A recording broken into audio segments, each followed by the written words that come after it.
Welcome, welcome, welcome. Cowboy fans and cowboy haters alike, I'm the G, and I'm the host of Let's Talk Cowboys, where we talk facts. And again, on these live streams, we are now jumping right into it, so people don't have to watch a 3-minute countdown, but we go ahead and get to business. A lot to talk about with the Dallas Cowboys today. I got quite a few things I want to bring up. And what we're going to be looking at more, the two things we're really going to be looking at is we're going to be looking at the Jerry Jones interview. I want to look at the Mike McCarthy interview from the day, which is really not that exciting. I think the one before it might have been a little bit more exciting. I think I'm going to try to look at this thing with Mike Zimmer, because I believe that Mike Zimmer said some very interesting things. And as a matter of fact, I think it's actually in the questionnaire with, it's actually going to be in the Mike McCarthy interview. And so I want to talk about the whole thing with Mike Zimmer and how strange it is to me what he says. But I really want to dig into a particular part of the Jerry Jones interview, because some people have been saying, not some people. Willie T, I hope you get on tonight. Willie T was asking him if I'm a Philadelphia Eagles fan, and I'm not a Philadelphia Eagles fan. But what I am a fan of is when people do things right. When people do things right.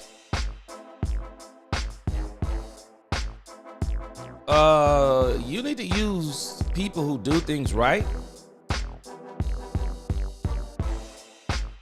Maybe you need to use them as an example. Look at the things they're doing and say, okay, how can I do some of those things? Not all of those things. Maybe I can do some of those things and become better. We're also going to talk about the Pro Bowlers. Boy, I'm about to unleash. I am going to unleash on the Cowboys in this whole Pro Bowl incident, because, again, it's going to prove a point that I've been making on this channel all season long. So,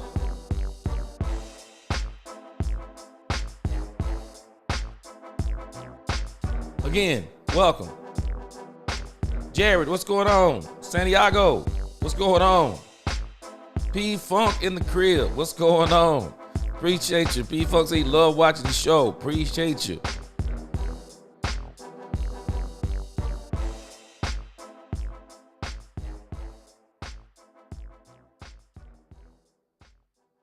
So let's get into this. So we're going to listen to the Jerry Jones interview with Bobby Belt, and I forget the other guy's name. I think his name is Shan, maybe. But we're going to listen to that nevertheless, because there are some things inside of what is being said in that interview that, to me, is the epitome of a lot of things wrong with this team. And Jared, you're asking a good question here. It sounds like I will not be surprised if Trey Lance starts the whole game. Stephen Jones has mentioned this week that maybe it's time to see what they have in Trey Lance. Last game of the season. Last doggone game of the season. And now you're talking about maybe it's time to see what we have in Trey Lance. Last game of the season.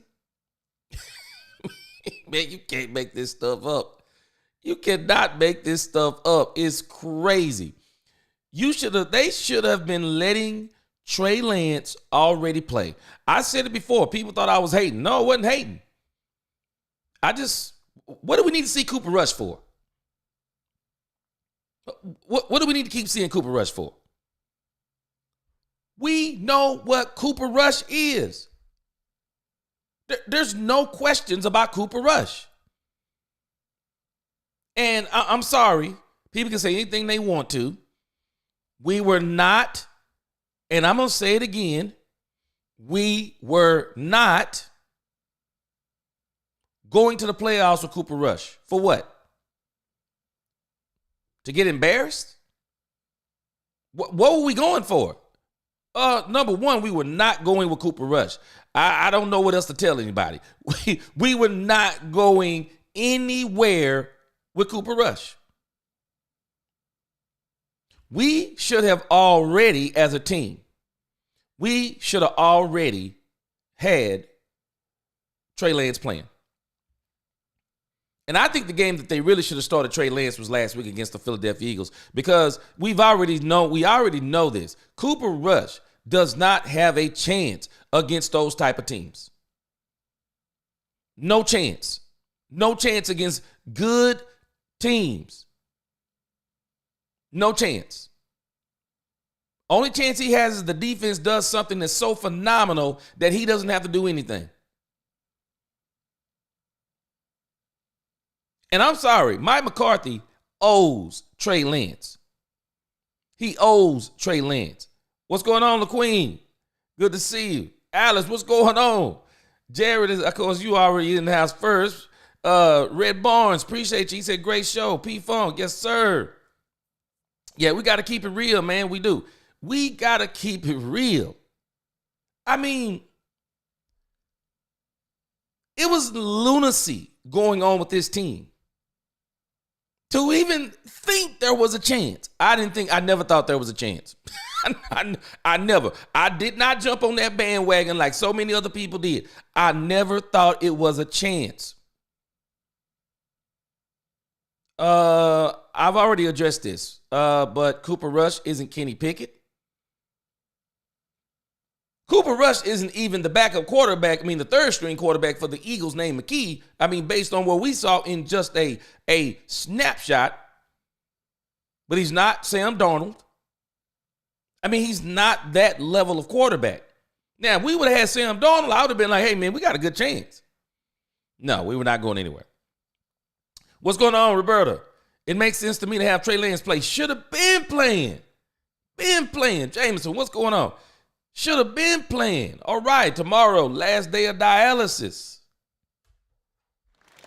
Yes, sir. To God be the glory. To God be the glory. Amen. Jameson, now you be making it hard for me to come back and start following up you with this stuff. You have to put this at the end for me sometime. But nevertheless, man, God be the glory. I know you enjoy the Cowboys, and that's a good out for you. So, but I'm saying, man, the whole thing, it's just crazy. That's why I say, I entitled this show. We have so many questions. Other teams, they're going into the playoffs, which is where I feel like we should have been had Jerry did the right thing this offseason. But here we are. And now we got a whole bunch of questions about our coach. We got questions about Will McClay. We got questions about which players are they going to re-sign? Because we have players that are up for contracts, and I just wonder if the Cowboys are going to pay them. I just wonder if they're going to pay him. And if we're not in for more of what we got this past season, if we're not careful, I want to believe, and I keep saying, I think Jerry's going to do something in free agency this year. I think he's going to do something in free agency and maybe try to help this team, because as we get into the interview, I want to get into the interview with Jerry Jones. I'm telling y'all,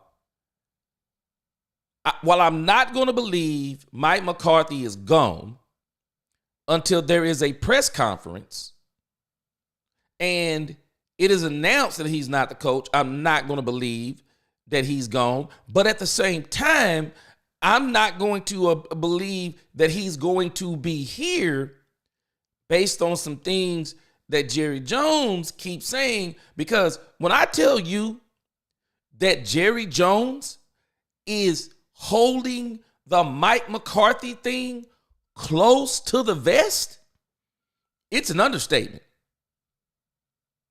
Stephen Jones, too. It is an understatement because based on everything they've been saying, some people may say, yeah, man, everything they've been saying is like they're going to hire Mike McCarthy.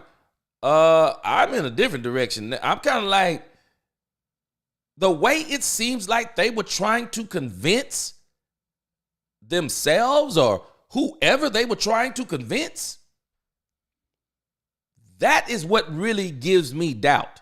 Because when someone keeps talking about something and talking about it and talking good about it and talking about it and talking about it and talking about it, but they don't act upon it when it's in their power to act upon it, then that tells me they're trying to convince themselves because they're probably not going to do it. Or maybe they're 50-50, 40-60. I mean, it is crazy when you think about it. Jameson, we definitely going to keep you in prayer, my brother. Definitely. The Lord got you on this.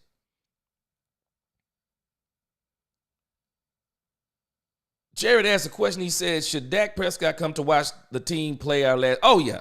Well, let me tell you, Dak is going to do it. Because Dak is still the leader on this team. And let me show you just how much Dak Prescott is the leader on this team. Dak Prescott is in the building every day. Dak Prescott has not stopped his routine. This is the part that's crazy to me. Dak Prescott has not stopped his routine. Dak Prescott still in the building every day, still in the meetings every day. Quarterback room, all of those things. He's going to the games. I'm thinking he's traveling with the team. I haven't heard anything otherwise. He's on the field. He's in the locker room. And what he does, he still goes to the games dressed to the nines, goes in the locker room, puts on that Dallas Cowboy jogging outfit that you see because he's not breaking the routine of what he does on game day. I'm telling y'all might not realize it, but Dak Prescott is genius. Dak Prescott is absolutely genius. He's genius in how he operates. He's operating in a way that Tony Romo didn't operate. When Tony Romo got hurt, Tony Romo stepped away from the team. I thought you had to step away from the team because I've never seen anybody do what Dak is doing. I've never seen players on IR, home games, away games, on the field, in the locker room, in the upstairs booth. I've never seen this stuff. I thought it was actually against the rules. But Dak Prescott, it's not even a question, Jared, because Dak is going to do it. Because Dak is the leader of this team. And he's going to make sure that he keeps his foot down that no, business as usual. Now, this is another smart part of Dak's leadership. He knows he's not on the field. Unlike another player on the team, Dak is not going to try and upstage Cooper Rush. Let that sink in. Dak is supporting Cooper Rush. Dak is supporting Trey Lance. This is what makes Dak so different. This is the part people don't understand. Dak Prescott is supporting Cooper Rush. He wants Cooper Rush to do what he does. Win games. Dak ain't worried about Coop. Dak, unlike other folk, Dak ain't worried about Coop winning games. Dak got 231 million reasons why he ain't worried about Coop winning games. He's just not worried about Coop winning games. He wants Coop to win games. He wants this team to succeed because he's still going to be in the background and people are watching him support this team. Dak is genius, and people don't give this man enough credit for the type of things he's doing. They don't give him credit. Oh, yeah, we going to pray. We definitely going to keep you in our prayers, Jameson. You don't worry about it. LaQueen said, I love me some Dak. Real leader for sure. Yes, I'm telling you, bona fide. Dak is bona fide. Stamp it. Dak Prescott is a bona fide leader. Esquire. Yes, sir. Dak is a true leader. Every sense of the word, psychologically, how he's going about his business. He could be every week, Dak could be saying something. Nope. That's not what he's trying to do. That's not what he's trying to do. Dak is a team. He's a team leader. There's a difference, and folk don't understand. That's what I keep talking about with Micah Parsons. See, Micah Parsons is a cheerleader. This is why he's saying stuff like he said, we pointed out on Tuesday, talking about, with the exception of 5 big plays. What? Yeah, we made him earn it. No, you didn't. No, you didn't make him earn it. Jameson, all right, you off already? All right, man, good night, man. You get you some rest. Appreciate you. Unlike the cheerleader, Dak is the leader. And Dak is what we need back in the forefront of this team. Saying realistic things, keeping the team grounded and keeping the team focused. But we got so many questions. Jay Recruiter said, I'm sure Dak thinks Cooper Rush stinks. This is said, Dak knows a good leader. Doesn't have to put others down to say he's better. Nisi, I teach my sons this all the time. I tell my sons and teach my sons this all the time. If you got to put other people down to be funny, you're actually not a good comedian. You're actually not funny if you got to put other people down so you can be funny. If you have to put other people down so you can be lifted up, you're really not being lifted up. You're just lifting up yourself. Dak is a very good leader. And I'll tell you this. Watch this, though, Jared. Dak is actually a vocal leader. He's just not doing it in the press the way Micah Parsons does it. But I got a strange feeling. This is Dak's last contract. It's probably going to be Dak's last contract with the Cowboys. And I think we'll see 3 more years of Dak. And if he's balling, we'll see 4. If he's balling, we might see 5. If he really gives the Cowboys a very serious discount or they keep reworking that deal, because y'all might not realize it. You better get used to seeing Dak Prescott. I didn't realize that when Tony Romo retired from the Cowboys because of injuries, he was 37 years old. Dak is only 31. I will not be surprised. I just will not be surprised if Dak retires a Cowboy.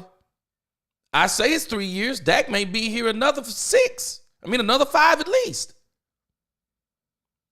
Depending on how he's playing and depending on what he wants to do about that money. That's been mentioned before, Rod. Yep, Dak major was psychology. He knows what he's doing. That's what people don't understand. He knows what he's doing. Do you believe that as an all-around quarterback, Dak Prescott gets a little disrespected in the media? Well, I think he gets a little disrespected in the media because he's the quarterback of the Dallas Cowboys. That's number one. Number two, the media is just like a lot of other people. They're always comparing Dak Prescott to, and I'm telling y'all, I'm saying this in all due respect to Troy Aikman. Troy Aikman is the last quarterback that anybody needs to be comparing to Tony Romo or Dak Prescott. I even say Roger Staubach. I don't think people need to be comparing Troy Aikman because Troy Aikman came to the Cowboys at a very opportune time.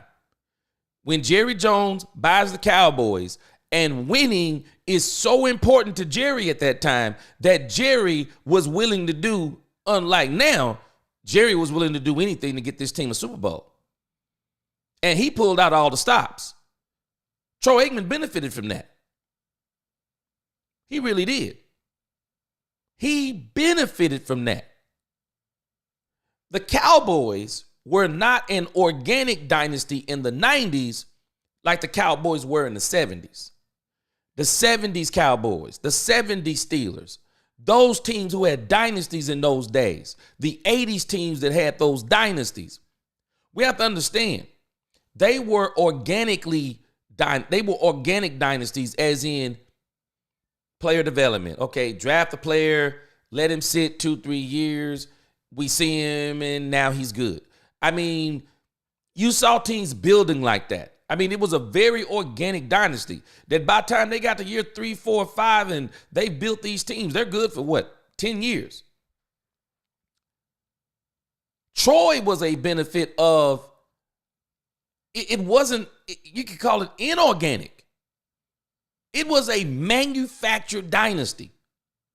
Jerry buys the team, gets Jimmy Johnson. Jimmy hires his staff. Jerry listens to Jimmy and just goes out and play. Oh, wait, hold on. Herschel Walker trade.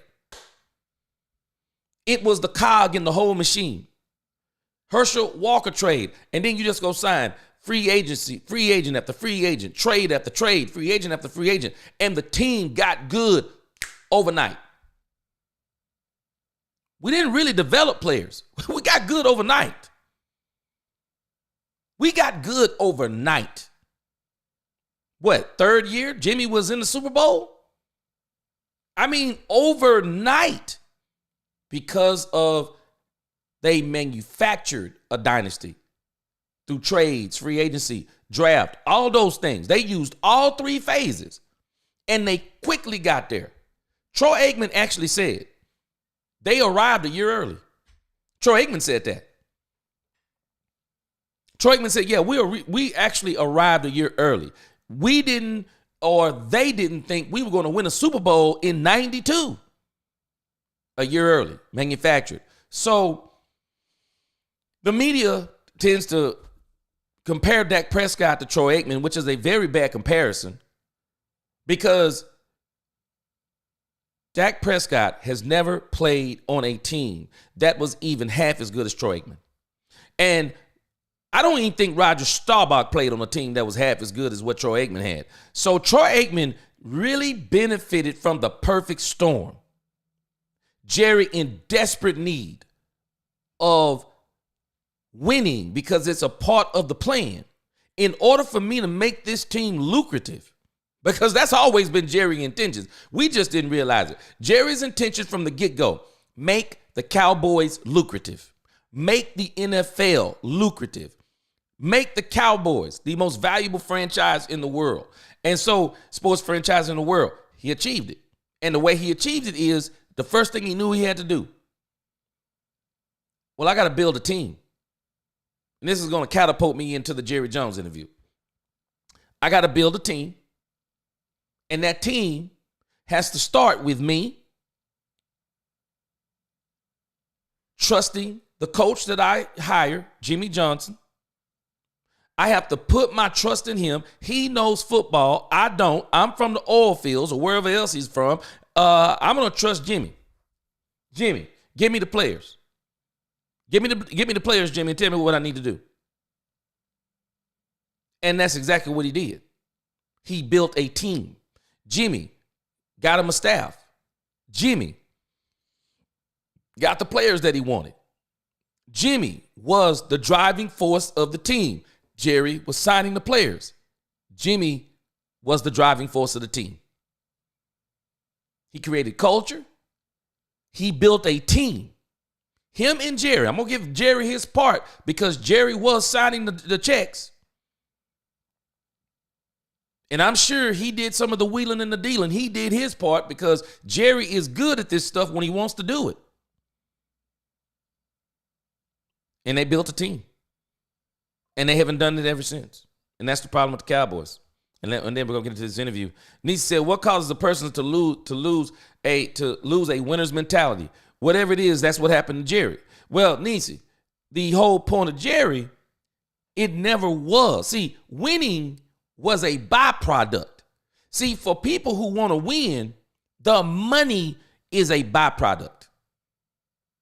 When you do something, for example, that you love, the money is actually the byproduct. This is the part people didn't understand about what Dak Prescott said. See, it was very psychological what he said. He wasn't saying he was playing for free. He wasn't saying he wasn't going to get what he was worth, whatever his market value was. That's not what he was saying. What Dak was saying is, I love the game. I play because I love the game. And don't you get it twisted. This is a part of the game. This is a football business. The money is a byproduct. If you love the game, you play the game well, you're going to get paid. This is the part somebody didn't teach Micah Parsons. If you love the game, you understand the business of the game. You play your game and you let your agent deal with the business because the money is a byproduct of the game that you truly love. And you weaken yourself when you start trying to devalue yourself by saying you'll take this amount of money. No, you let your agent take care of that. You just keep playing the game. And then you let them play their part of the game. Because the money is the part that you probably at this point don't understand as much about. So you understand that money is a byproduct. It's a byproduct. But with Jerry, it's in reverse. Jerry's intent was never to win on the football field. That wasn't his main focus. His main focus was to make the Cowboys lucrative. And so for Jerry, winning is the byproduct. Money is the main thing. So he had to get the wins because he got to get the money. That's the difference with Jerry. He got to get the win so he can get the money. He's got to turn the court of public opinion because they hated what he did, how he put Landry out. Because the Cowboys, I mean, we have to admit it. I mean, I know people don't like it, but the Cowboys were failing. They were failing. Times were changing. I mean, the stadium was raggedy. Everyone knew it. The facilities were not what they were supposed to be. I mean, there were so many things wrong with the Cowboys. And it wasn't just the Cowboys. People don't understand something. Jerry Jones really brought in a whole new standard of what it means, to have a nice stadium, man. This is Jerry Jones effect. All these nice spaceship stadiums that look like they could literally go into orbit. All this is Jerry Jones. All of it's Jerry Jones. This is why I love Jerry Jones as an owner. All this TV stuff, that's Jerry Jones. They were doing none of that before Jerry Jones hit the league. None of it. None of it. The football was more football then. College. Let this sink in. College football was more popular than the NFL. Let that sink in. College was more popular than the NFL. Jerry bought all that in. Jerry said, nope, enough. No, we're going to be the best product on television. And they are. We're going to make all the money, the most money in all the sports. And they do. Problem is, Jerry focuses so much on that. Don't let this league fool you. Don't let this league fool you. They love Jerry Jones. These owners, they love Jerry Jones because Jerry Jones is the one who sacrifices his team for the entire NFL. That's the part with Jerry that always bothers me because Jerry is trying to so hard for the popularity of the Cowboys, popularity of the league, that Jerry can't focus like all the other owners do. Hire the right GM. GM hires the coach. They go in, they draft the quarterback, they draft the players they want. The coach builds the culture. And then the owners sit back focusing on football, but watching it all develop. Jerry doesn't do that. Jerry is trying to have his hands in every doggone thing. You spread yourself thin. You spread yourself real thin. And when you spread yourself thin, something is going to suffer. And this is why Jerry, as busy as he is, Jerry actually needs a GM. He'll never admit it. Jerry needs a GM bad because of all the things he does in the league. This league isn't this league without Jerry Jones. I'll give Jerry Jones all the credit in the world for that. This league is not this league without Jerry Jones. Football was not going to be this popular without Jerry Jones. Jerry Jones brought the business in. And I mean, he brought the serious business in.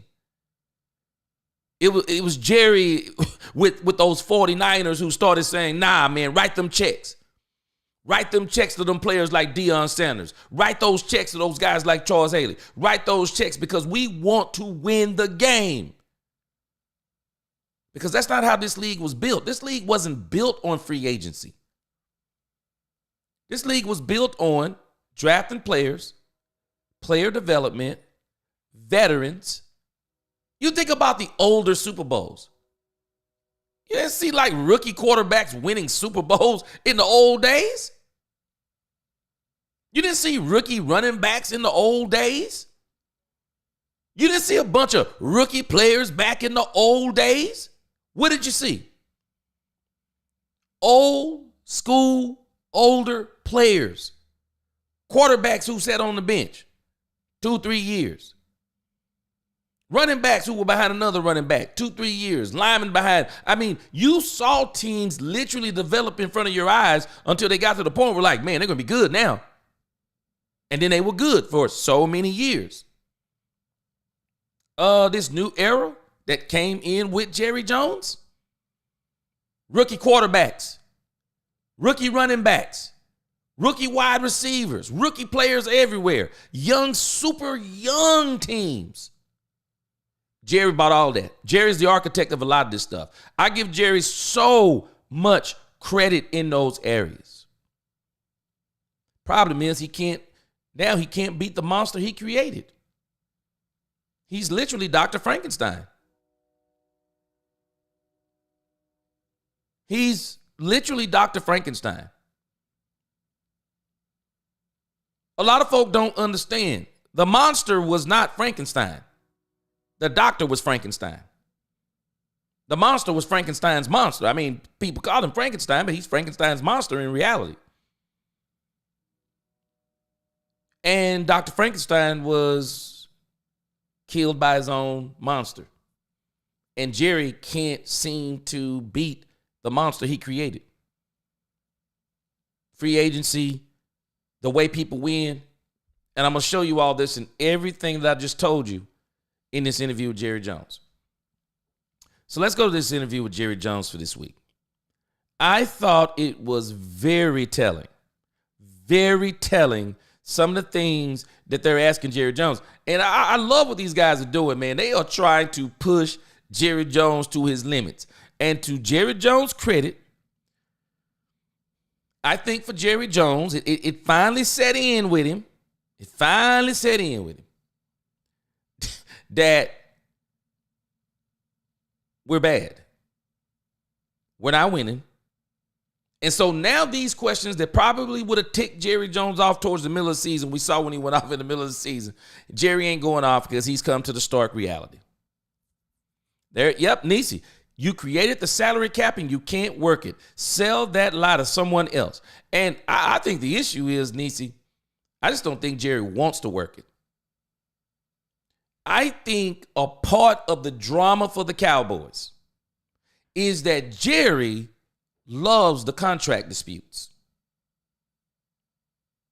Keeps the Cowboys in the media. This is why I say Jerry sacrifices his own team for the popularity of the league. Because you only hear about Jerry doing this stuff. I mean, the Cowboys do this more than anybody.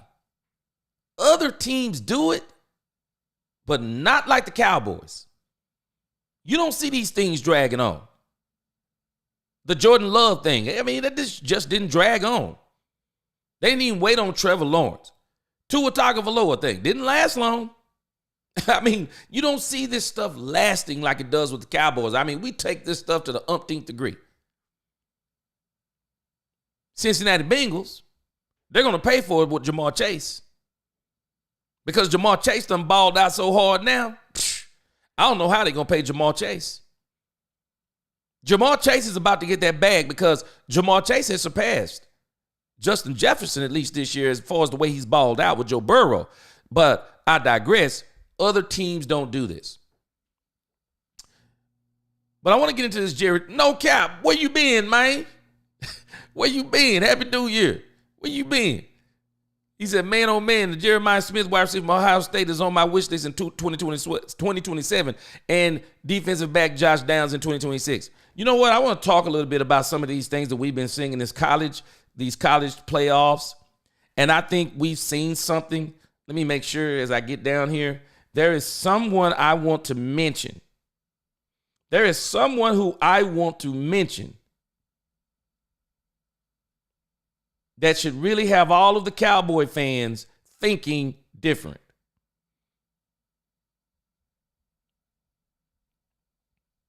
And let me get to this video. What's going on, Danks? Let me get in this video and then we'll head into, we'll come back and talk about this. So watch this. I'm going to show y'all how crazy this is. Jared, this team has had the money. Watch this. So, Nisi, it's funny that y'all are having this conversation in the chat because this is exactly why I wanted to bring this up. Because this is the second time now. They did it to Stephen Jones. Now they're going to do it to Jerry Jones. Because Willie T, get in here whenever. I hope Willie T come in tonight. Because Willie T thinks I'm a Philadelphia Eagle fan. I'm not a Philadelphia Eagle fan. But what I am a fan of is what Howie Roseman has done. Howie Roseman, let me put some respect on this guy's name. I can't ever remember his name. You make sure I put some. Brad Holmes. Howie Roseman and Brad Holmes. Both of them should be in the running for GM of the year. Both of them. Because the teams they have created in this salary cap era is an indictment on Jerry Jones. It is an indictment on Jerry Jones. I'm not listening to anybody that talks about the Cowboys and contracts and money. You don't know football business, and that's your problem. Dak Prescott and CeeDee Lamb's contracts are set up perfectly. They are set up perfectly for the Dallas Cowboys to literally go and play in free agency for the next 3 years. And I think Jerry did this on purpose. Those contracts are set up perfectly. Dak Prescott actually saved the Cowboys money by signing this contract. Saved. Nisi, stop playing with me. Stop playing with me. No, I do not like the Eagles. I just like what they did. What they've done is incredible. And it's an indictment on Jerry Jones. Jerry, you can't tell us you can't do this now. The Eagles haven't done this, y'all. We did not realize. This isn't the first year the Eagles have done this. The Eagles have actually been doing this ever since they won that Super Bowl. They've been doing this. They've been doing this. They keep signing player after player after player after player. And for whatever reason, how do they keep doing it? You know who else been doing it? The San Francisco 49ers been doing this. 49ers been signing players. People wondering, man, how did they do this with Trey Lance? Give up all those draft picks. Still get Christian McCaffrey? What? They been doing this. Look at the rosters of the 49ers. Look at the rosters of the Detroit Lions. Look at the rosters of the Eagles. And look at where the 49ers have been the last 5 seasons. Super Bowl, anybody? Look at where the Eagles have been the last 5 seasons. Super Bowl, anybody? Somebody says, but they didn't win, though. Would you like to get there and not win? I would love to get there. I would love to get there, let my team get a taste of it, and then say, and guess what I'm going to do, team? We're going to make another bid for it. We're going to go get more players and more players. And I don't care if we break this salary cap, but somewhere something's going to give and we're going to win. You don't blow a team up. That's not what Jerry used to do. When you get a team that's good and you see an area where they failed, wait, we needed a run game, we needed some linebackers, and we need another wide receiver. Okay, rather than blow up the team, hey, we're going to run it back. Hey, all you guys who played on the team that year, will you run it back? We're going to re-sign you. Will you run it back at maybe a reduced rate? Stephon Gilmore said he would have gave the Cowboys a discount. Derrick Henry said he would have gave the Cowboys a discount. There were players, I promise you, because that team was so good, but they knew what they were missing. I guarantee you they would have came back. They would have came back at a reduced rate. They would have. Gilly said as much. He liked playing for the Cowboys. He did. He liked playing for them. They didn't bring him back. But y'all think it's me. I'm going to let you hear 105.3 The Fan, and you're going to think that they've been listening to me because I've been saying this before they even started saying it. Now, here they are saying it. Let's roll it. On your home of the Cowboys, 105.3 The Fan. I'm being told this could be the final Jerry interview of the season. For us, KMC will have him on Friday at 10:30. Good morning, Jerry. How are you? Fine, and Sean, Bobby. Let's kick this old 24 out. Now, I had some good things happen, but I can't really say that we would want a retake of the 24 total season. But let's basically be proud we're sitting here on the end of 24, and let's go forward in 25. Jerry, Bobby said that he felt like the season just started yesterday. I felt like it's been one of the longest seasons I can remember. Break the tie for us. How has it felt for you? Well, I tell you, I live these things week to week, and I don't have anything to compare it to. The length we're talking about now. But I really like that I focus in on the game coming up the week ahead of us. And so I don't see long seasons or short seasons. And all of them have their challenges. Each game has their challenges. We're dealing with some different roster issues every time we go to play for the week. And so I like to think that I live in the moment. It seems like yesterday when we started training camp. So it goes fast for me. Jerry, wanted to get your first public comments in reaction to the Eagles game and your just thoughts on what happened Sunday in Philadelphia. Let's talk about you rectifying or reactivating our... All right, yes, I'm going to get YouTube Premium one of these days, but not today. So let's skip past that ad real quick. Well, we let it get away from us. I was pretty encouraged the way we stepped out and opened the game, and I really thought that we were playing well, and I was surprised, really, when we let that thing get away from us. And we know that once a team gets up a couple of scores on you, they really can pin their ears back, and that's what was happening. I was surprised that we didn't match up better relative to the way we were moving the ball, playing offense.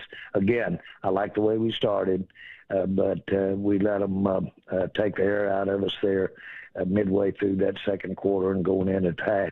So I was surprised that we were in the shape we were in as we entered the third quarter. Jerry, you know we're always comparing ourselves here and in Philadelphia to each other. Yesterday. All right, here we go. They wanted to lead. They led in with Philadelphia, and I'm not listening to nothing the real fan is saying. Not on this subject. We lie to ourselves. We lie to ourselves as a fan base. We can do the same thing. Same things. The Eagles, the 49ers, and the Detroit Lions are doing. I'm not agreeing with nothing real fan is saying because everyone knows. When did the Detroit Lions start doing this? Has it been 5 years? No.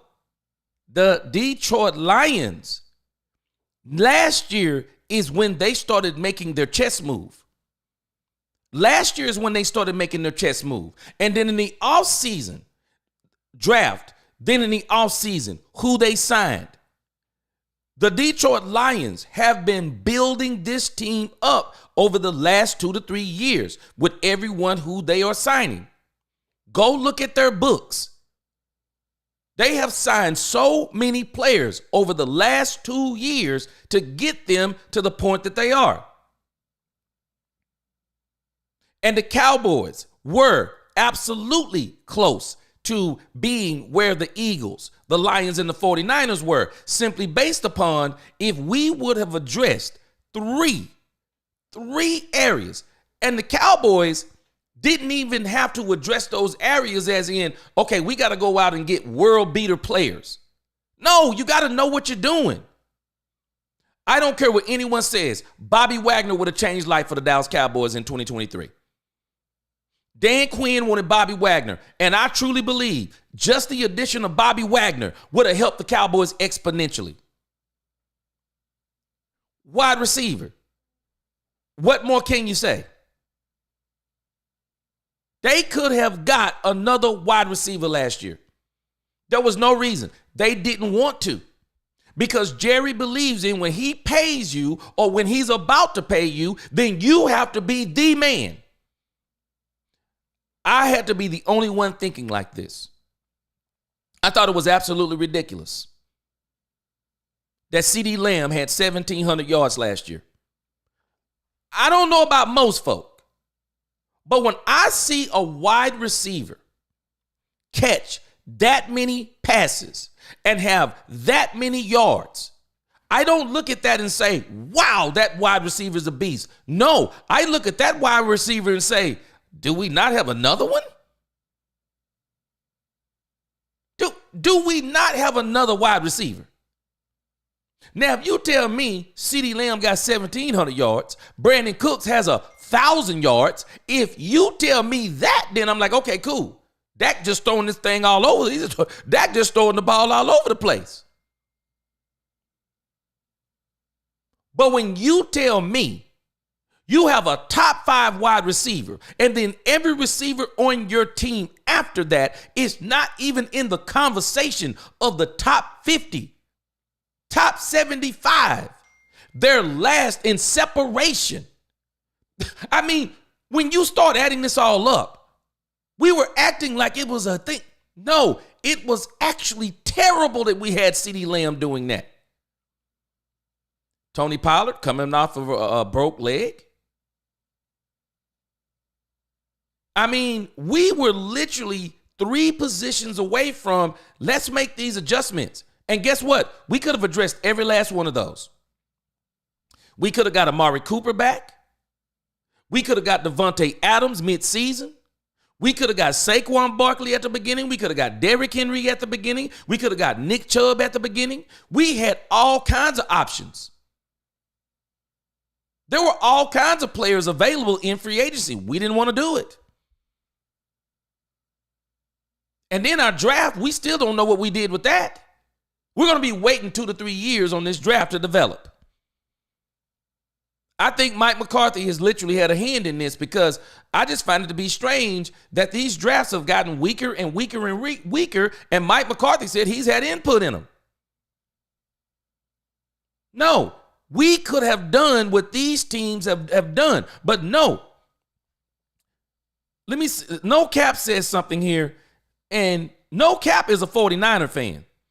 Look at what No Cap said. No Cap said Eagles lost 2 Hall of Famers in Kelsey and Cox, and no one noticed. Why didn't they notice, No Cap? No Cap says because Howie had Juergens and Carter ready to go. He didn't wait. Masterclass. Exactly. We don't do that. And we can. We don't do that. And what else did the Eagles go do?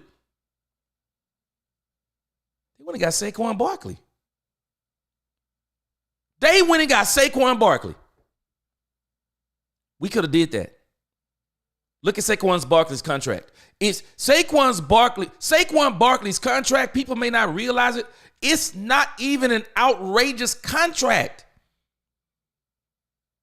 The way the Eagles did that contract is masterful. It's not even a hard-hitting contract. The Cowboys could have fit that contract under their cap just like the Eagles are fitting it under their cap. Derrick Henry, Nick Chubb. Come on. We make too many excuses for this team. We want to blame it. And the reason why we make excuses for this team and this doggone this owner / GM, I mean, Stephen Jones' titles change every time I see him on a different show. I saw him on a show the other day. So he's supposed to be the EVP, director of player personnel.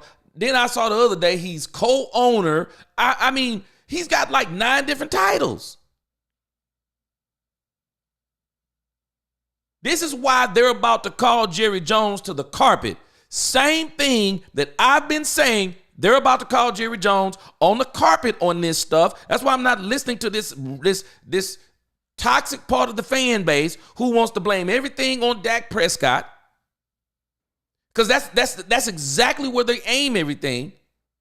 When in reality, all these teams are doing the same thing, including Kansas City.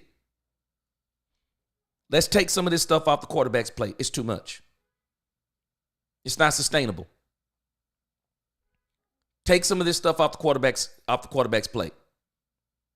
Let's stop trying to let games come down to Lamar Jackson. Can he throw a touchdown in the end zone, or will he run it in the end zone? No, when you get to the playoffs, you're not playing these regular season teams no more. You get to the playoffs, there's 17, 18 weeks of tape on you. Now it's way easier to focus in the playoffs because now it's one and done. They come in specifically and they're looking at you and what you do well and what they're going to take away. It's a whole different ball game. And that's why these teams are diversifying. They're not saying anymore, hey, we're going to put it all in the hands of Jared Goff. This is why Sean McVay said Jared Goff can't play for him. Because Sean McVay says it's going to come down to quarterback play. I can't have Jared Goff. It ain't good enough for me to get to the Super Bowl. We're going to see the same thing. We're going to see the same thing with Kyle Shanahan. It's going to be interesting to see what they pay Brock Purdy and how that contract is going to be constructed if Kyle Shanahan is going to remain there. Because I don't think Kyle Shanahan is sold on Brock Purdy.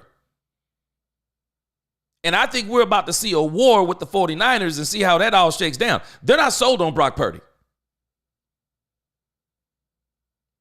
Teams look at these things different, and especially without Christian McCaffrey. Because they're basically telling Brock Purdy, hey, man, we had a whole bunch of weapons around you. See, Dak did it without a whole lot of weapons. This is the part people don't understand. Dak did this last year with one wide receiver? MVP runner-up, second team All-Pro with one receiver and not another wide receiver not even in the top 75? didn't even have a top-tier running back? And you're telling me without a dominant running back, without a dominant tight end, without a dominant offensive line, you're telling me Dak Prescott did what he did last year?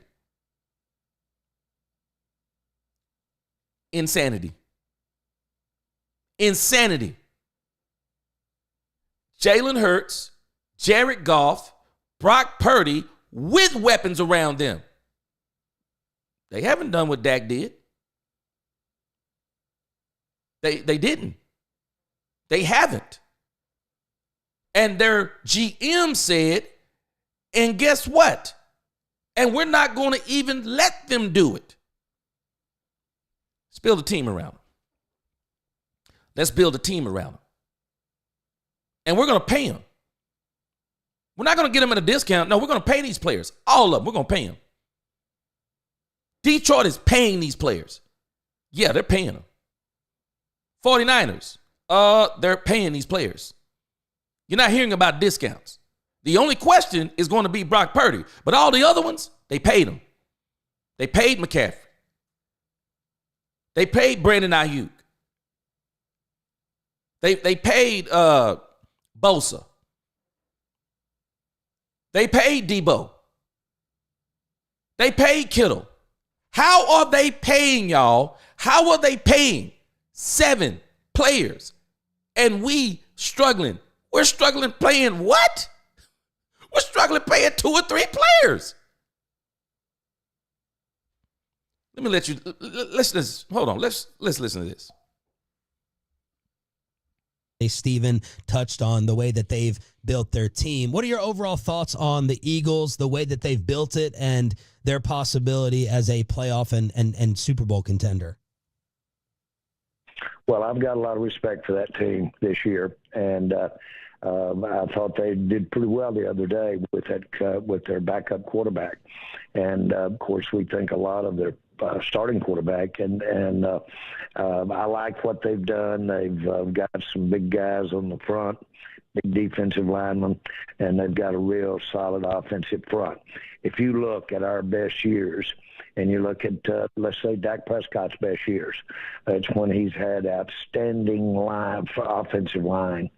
And so I'm envious of any team that I see that's uniform across the board playing good football.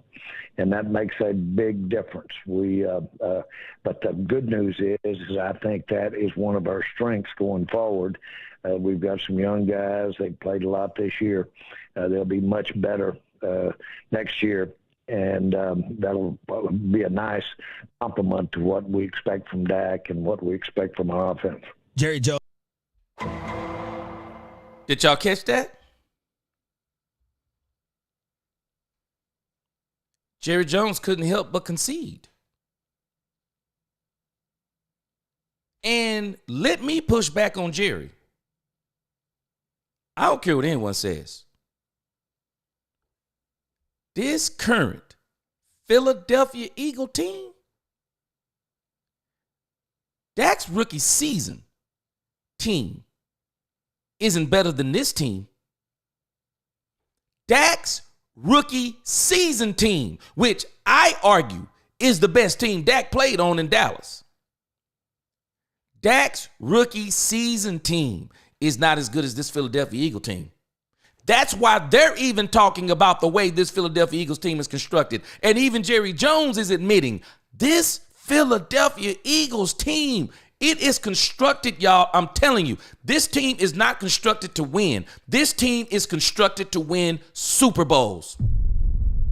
They built this team to win the Super Bowl. This team is loaded.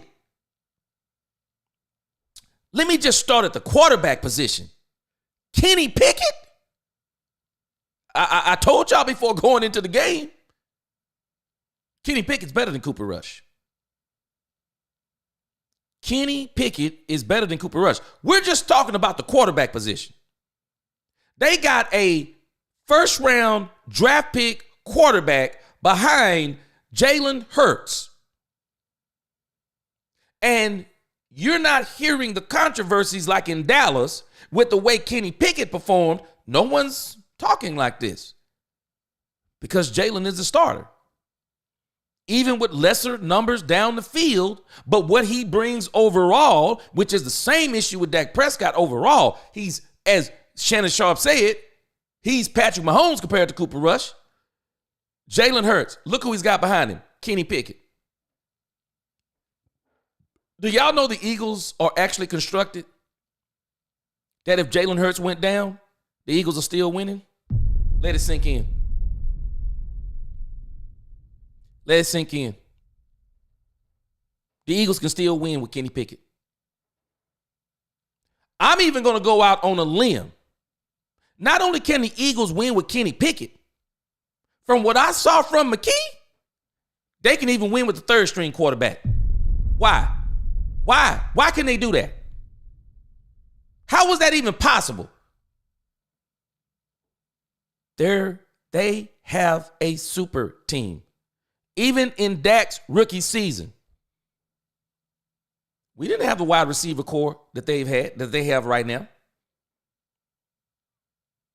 And someone may point to when we had CD and when we had CD and when we had Amari Cooper. But we have to understand something. CD then wasn't CD now. The CD then was not the CD now. I would have loved to see the CD now with Amari Cooper now on this team and see what this team would be. But if you look at the Philadelphia Eagles, Devontae Smith is further along than where CD was and with A.J. Brown. They are both seasoned receivers. And I told you about that little dude, Devontae, man. Do not let that little dude fool you. When you're that small, and you're drafted in this league, early draft, part of the draft, you're a dog. Y'all might not get it, but Devontae is a dog, just like Kavontae Turpin. Kavontae Turpin is an absolute dog. You don't be 5'8", 155. You don't be 5'8", 155, 165, and in this league playing against 300-pound players. No, you got to be a dog to do that. You're not an average player when you're that small succeeding in this league. And so when you look at it, and this is what they're talking about. Look at how this Philadelphia Eagles team is constructed. Man, this thing is constructed to win the Super Bowl. My problem with these Mike McCarthy teams, they've been constructed to go to the playoffs. Let that part sink in. Someone says, oh, no, I know what I'm talking about. Because when you look at teams who have won the Super Bowl, there's only one quarterback that is the anomaly of this, and it's Patrick Mahomes. But when you look at other teams and how they go to the Super Bowl, they have good teams, and there are two things they can do, and really three things they can do very well. They control the line of scrimmage on both sides of the ball. Offensive and defensively, they control the line of scrimmage. The other thing they can do is they can run the doggone ball. They can run the doggone ball. And if they can't run the ball as good as you may want them to, they can still run it, and they can definitely stop the run. When you can do those three things, you're built to win the Super Bowl. You're built to win the Super Bowl. This Philadelphia Eagles team is dangerous. That's why they have now twice, they have looked at the Philadelphia Eagles. Howie Roseman deserves GM of the year. Howie Roseman deserves to be GM of the year. The way he's put this team together is insane, because at the end of the day, Zeke in his rookie season was a monster. What we're watching right now from Saquon Barkley is different. It's different. Saquon Barkley's home run hit ability is similar to what Christian McCaffrey was doing for the 49ers. When you get a running back with home run, I mean, he's basically Hank Aaron, Reggie Jackson. I mean, he's those kinds of guys. Ken Griffey. He's Barry Bonds. He's Barry Bonds in the steroid years. I mean, Barry Bonds was good before the steroid years, and people don't realize that. But Barry Bonds in the steroid years, man, them baseballs didn't have a chance. Saquon Barkley has been that this season. When you put that on your team,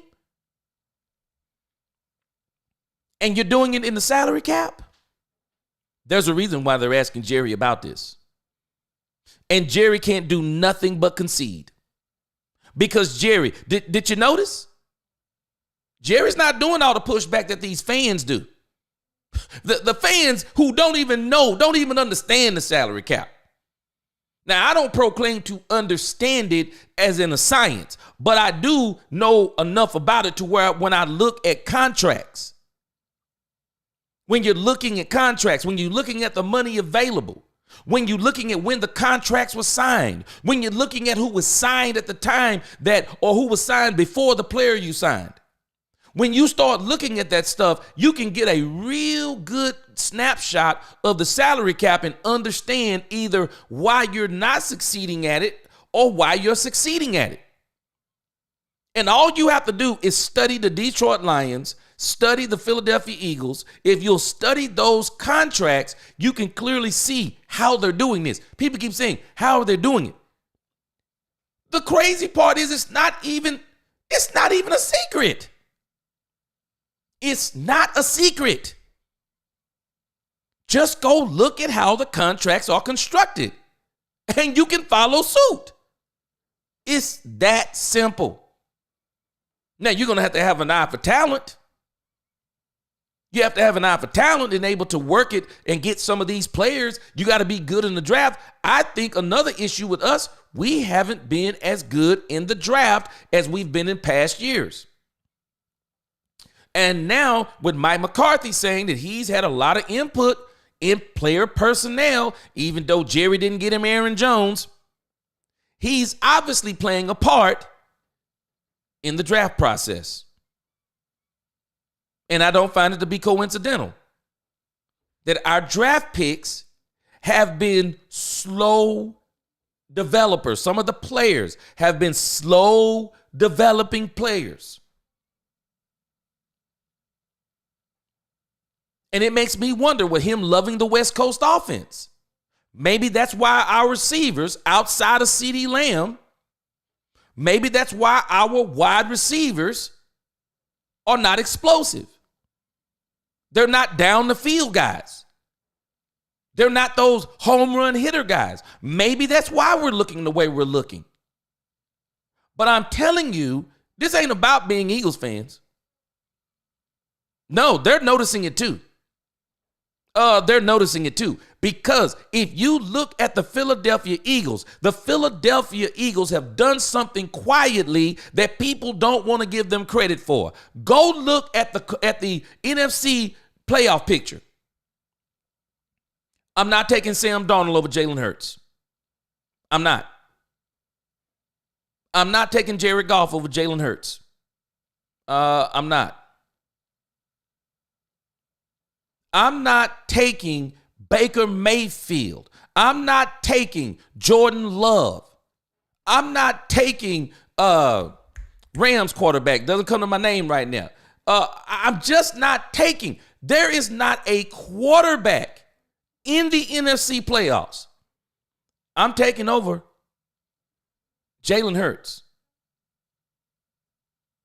But even more so, it's not just Jalen Hurts. That's if it comes down to the quarterback, Matthew Stafford. Let me put some respect on his name. That's Matthew Stafford. But I'm going to go even further. Tell me the running back.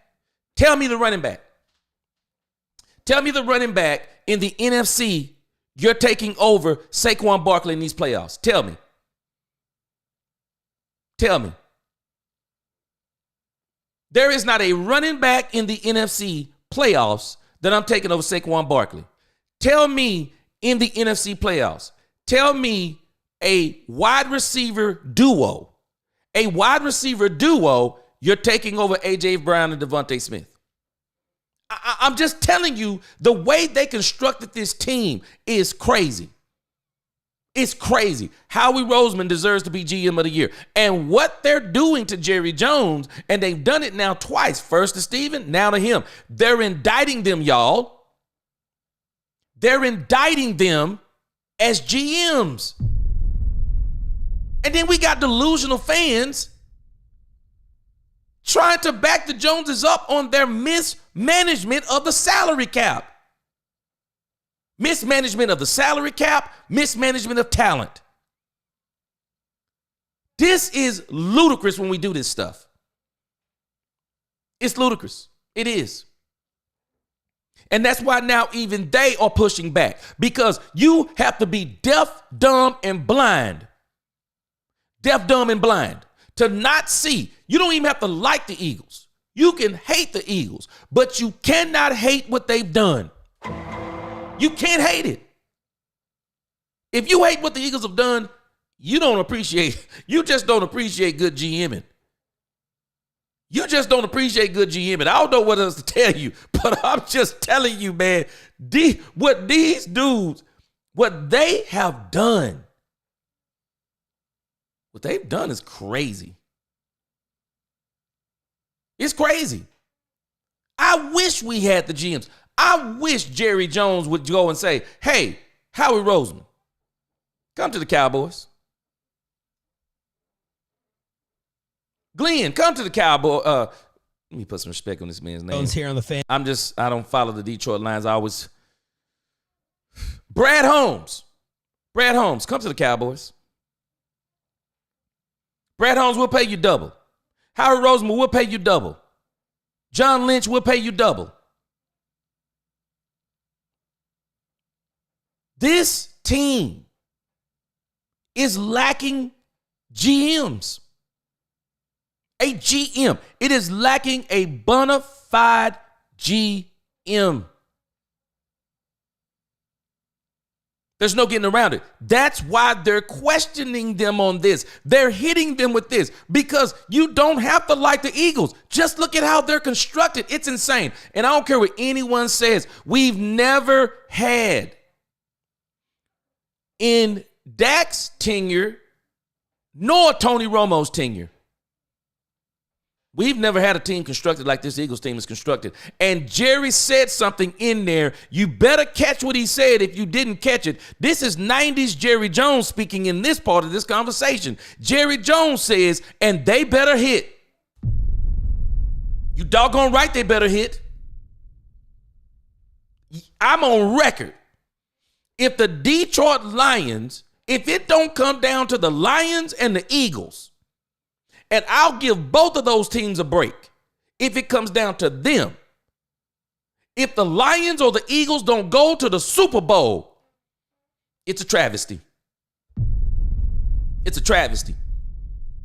The teams are constructed to go to the Super Bowl, and they ought to go. And they ought to go. Problem is, this NFC, man, the top part of this playoffs is stacked up high.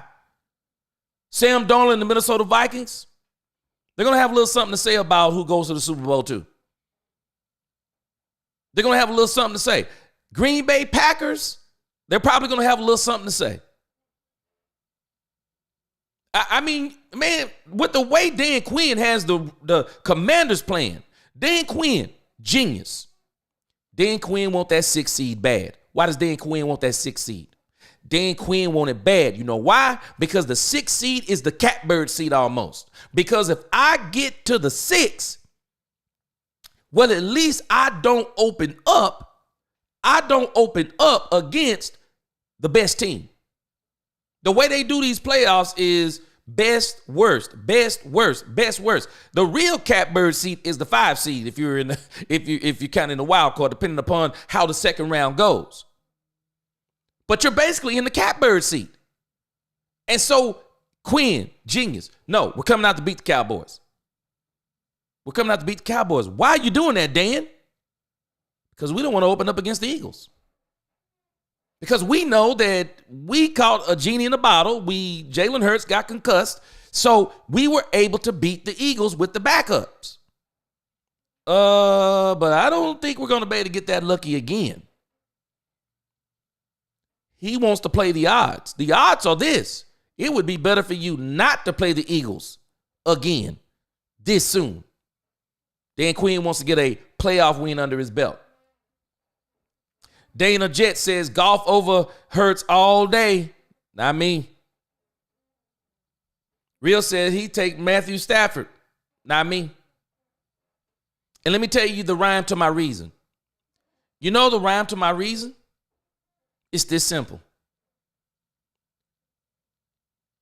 If I blanket your wide receivers, because we know Matthew Stafford is a passing quarterback. So if I blanket your wide receivers, can Matthew Stafford get you 15? Can Matthew Stafford get you 20?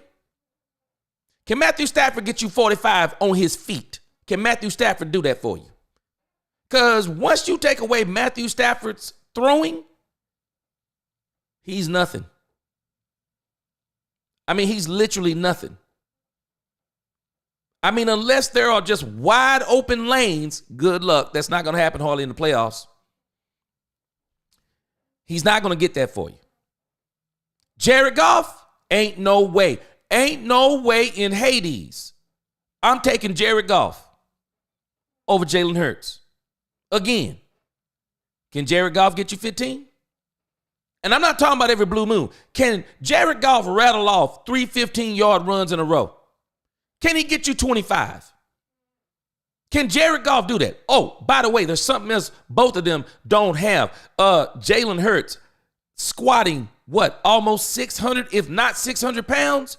People don't understand. He's lethal on 3rd and 1s, lethal on 4th and 1s, lethal at the goal line. Tush push. Can you stop him? No. The Eagles can't stop him. The Lions can't stop him. They're decimated. They're decimated on defense. They can't stop him. The Rams can't stop him. Who in these playoffs can stop the Eagles and the dual threat quarterback, Jalen Hurts? I'm telling y'all, we may not realize this, but having a dual threat quarterback is everything. And I'm saying it just like I used to say it in the hood. It's everything. A dual threat quarterback with a team is deadly. Is absolutely deadly. Why do you think the Kansas City Chiefs are so deadly? Patrick Mahomes is just not killing folks with his arm. He's not just killing folks with his arm. Patrick Mahomes is killing people with his feet. He's killing people with his feet too. He's killing teams with his feet. This is why Josh Allen will be somewhat of a danger. Lamar Jackson, I'd hate to be in that division. I literally would hate to be in that division because in the AFC, you think about what the Baltimore Ravens did because teams started getting smart. Okay, we stopped Lamar Jackson. If we stop him from running the ball, then his passing is average. The Baltimore Ravens said, we'll fix that. Can you stop him and Derrick Henry? Same problem people got with the Eagles. Okay, you want to run single high safety? Okay, run single high safety. You can stop Saquon Barkley. But where's the person who's going to get Jalen Hurts? That's what these dual threat quarterbacks bring. They are a monkey wrench. I'm telling you, they're a monkey wrench against average to good teams. You're going to have an elite team to really stop one of these teams like the Eagles, like Baltimore, like Buffalo, like the Kansas City Chiefs. Good luck. Good luck. All the teams that's playing them, good luck. Because, again, if it comes down to the quarterback, and some of these things come down to the quarterback, and I need my quarterback to make a play. and maybe everybody is covered, I'll take my chances with Jalen Hurts all day long. I'll take my chances. I don't care what. I'm taking my chances. Taking my chances with Jalen Hurts. He's the best. He is the dual threat. He's the dual threat quarterback in this thing. But I'm telling us, this is the reason why. This is why they're questioning Jerry Jones. Because Jerry Jones is a poor constructor of teams. This is the same thing with Troy Aikman. Jimmy Johnson was genius. He did this with Troy Aikman. Jimmy said, we're not going to build a team that's built around the quarterback. No, we're going to build a team. The team was not built around the quarterback in Dallas in the 90s. I know this makes people who love Troy Aikman mad. It was not built around Troy Aikman. Jimmy built a team. And you know what Jimmy did? The formula. Can you control both sides of the line of scrimmage? Check. The 90s Cowboys, top 10 defenses. They could control the line of scrimmage on defense. Hall of Fame offensive line. They could control the line of scrimmage on offense. Michael Irvin, contrary to what people think, Michael Irvin was not the only wide receiver the Dallas Cowboys had. Alvin Harper, anybody? Deion Sanders helping out anybody in the 95-96 Super Bowl? They always tried to keep another receiver on the other side of Michael Irvin. Running game, anybody? Running game, anybody? You better believe it. Troy Aikman ate off of play action. The Cowboys were the type of team. There was no way you can make the Cowboys one-dimensional. Not the 90s Cowboys, you couldn't. You couldn't make them one-dimensional. You literally couldn't come into a game like the Green Bay Packers came in against the Cowboys in the playoffs. You couldn't come in that game and say, okay, so if we take away CD Lamb, we can make Dak beat us with wide receivers that are not even in the top 100. And we already know they can't run the ball because Tony Pollard hasn't been the same this year. So all we have to do is stop CD Lamb, do that to the 90s Cowboys. So what you going to do about Alvin Harper? The biggest question was not only what were you going to do with Alvin Harper, that really wasn't the big question. Pick your poison. You going to stop the pass? What you going to do about Emmitt Smith? What are you going to do about Emmitt Smith and the offensive line? I'm telling us, if we look at this Eagles team, this is why they're asking this question. That Eagles team, if y'all don't understand what I'm telling you, Howie Roseman has copied the blueprint of the 90s Cowboys built by Jimmy. Built by Jimmy.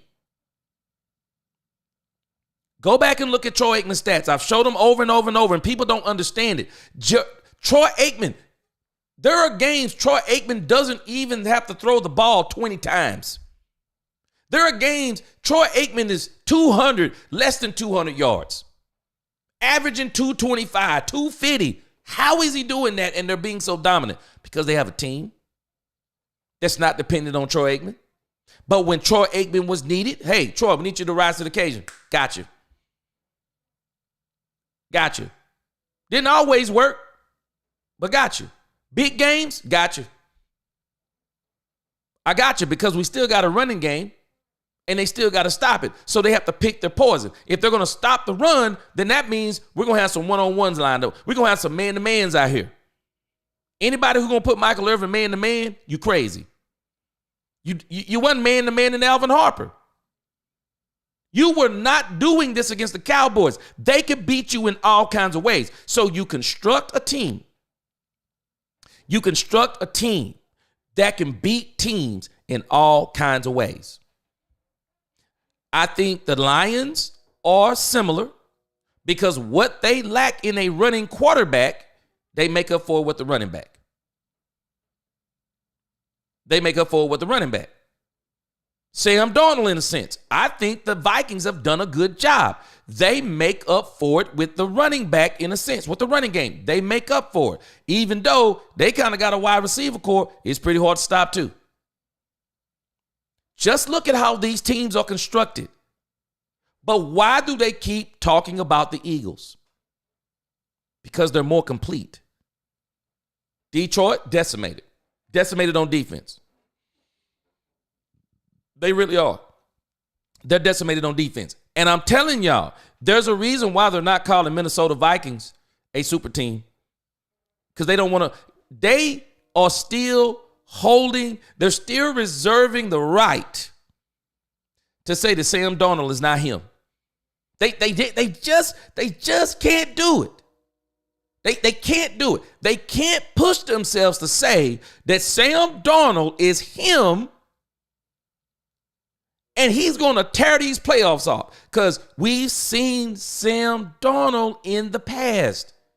Even though with different teams, we've seen him. And so because of what they've seen in the past, even though Sam Darnold, Minnesota, super team, they're still kind of like, I still want to hold, because they feel like Sam Darnold's the weakness. A lot of people feel like Sam Darnold is the weakness on the Minnesota Vikings. I don't even think realistically Green Bay is in the conversation. But why do they keep looking to the Eagles? They keep looking at the Eagles because when you look at the home run hitability, Saquon Barkley, Jalen Hurts, A.J. Brown, Devontae Smith, they literally have 4 home run hitters, including the quarterback. I'm telling you, a dual threat quarterback. I'm telling you, it's one of a lot of folk love traditional quarterbacks. But I'll tell you this, you find out very quickly that dual threat quarterbacks are invaluable. They're invaluable. They are. If you put a team around them, now if you put the team on their back, you're going to be like the Carolina Panthers with Cam Newton that year. Yeah, you're probably going to get beat because you don't have a team around them. And so if you put it all on them, then it comes down to every single play they make. And Cam Newton just couldn't make enough plays. But if you put a team around a dual threat quarterback, could you imagine? Y'all just imagine this in your mind. Imagine Cam Newton on the 49ers right now. Cam Newton on the last year 49ers. Cam Newton rather than Brock Purdy on last year's 49ers. Just imagine that. Let that sink in your head. Imagine Cam Newton on these Philadelphia Eagles.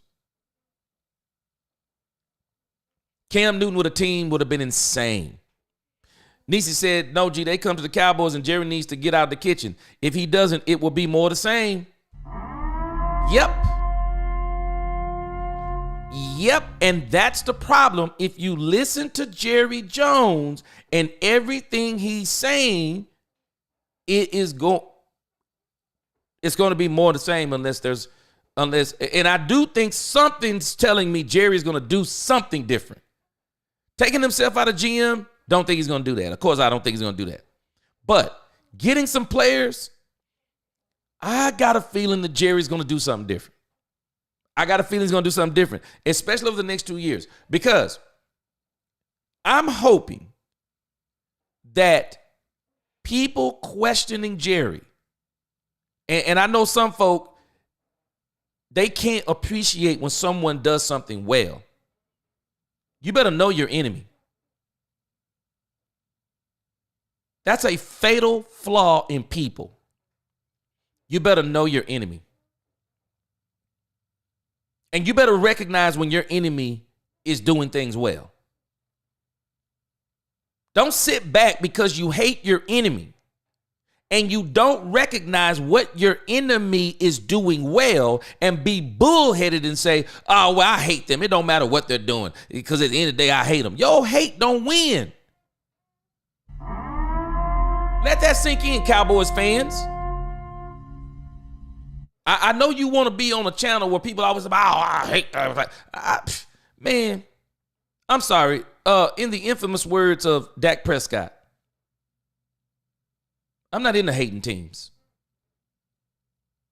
I'm not into hating teams.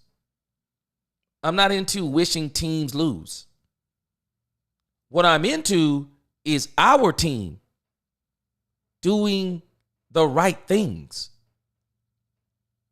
so that we don't have to look at other teams and say, they're doing this better than us. And, oh, I wish that team would lose, or we need that team to lose. I hope so-and-so beats so-and-so, and I hope we get this seed and that seed, or whatever the case may be. I'm not into that stuff.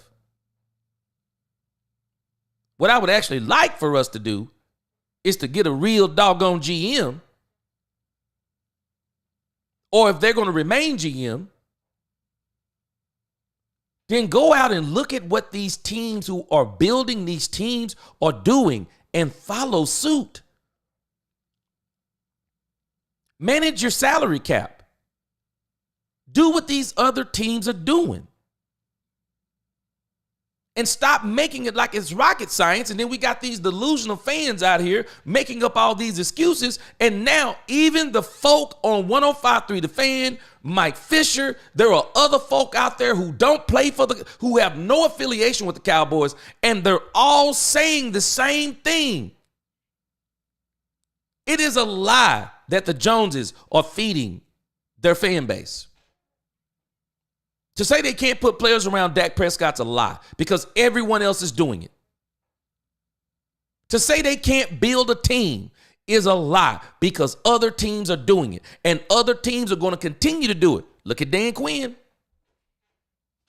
Just watch Dan Quinn. We keep playing, we'll be looking up in 2 years, Dan Quinn will be in the Super Bowl. Dan Quinn will be in the Super Bowl if we keep playing in 2 years. With major players from the Dallas Cowboys. Major players.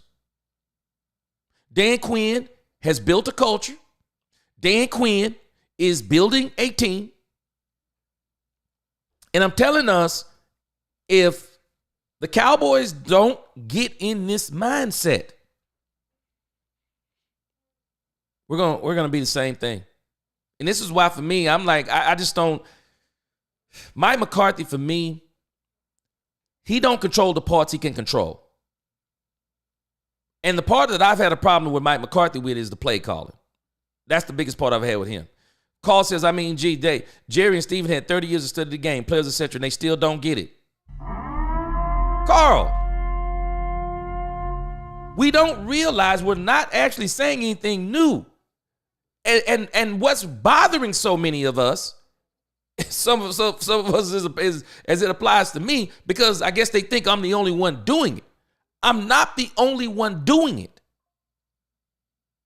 Mike Fisher is doing the same thing, and he works for the Cowboys, or he works for Athlon Sports, but he covers the Cowboys. 105.3 The Fan. Has anyone noticed they're putting more pressure on the Cowboys?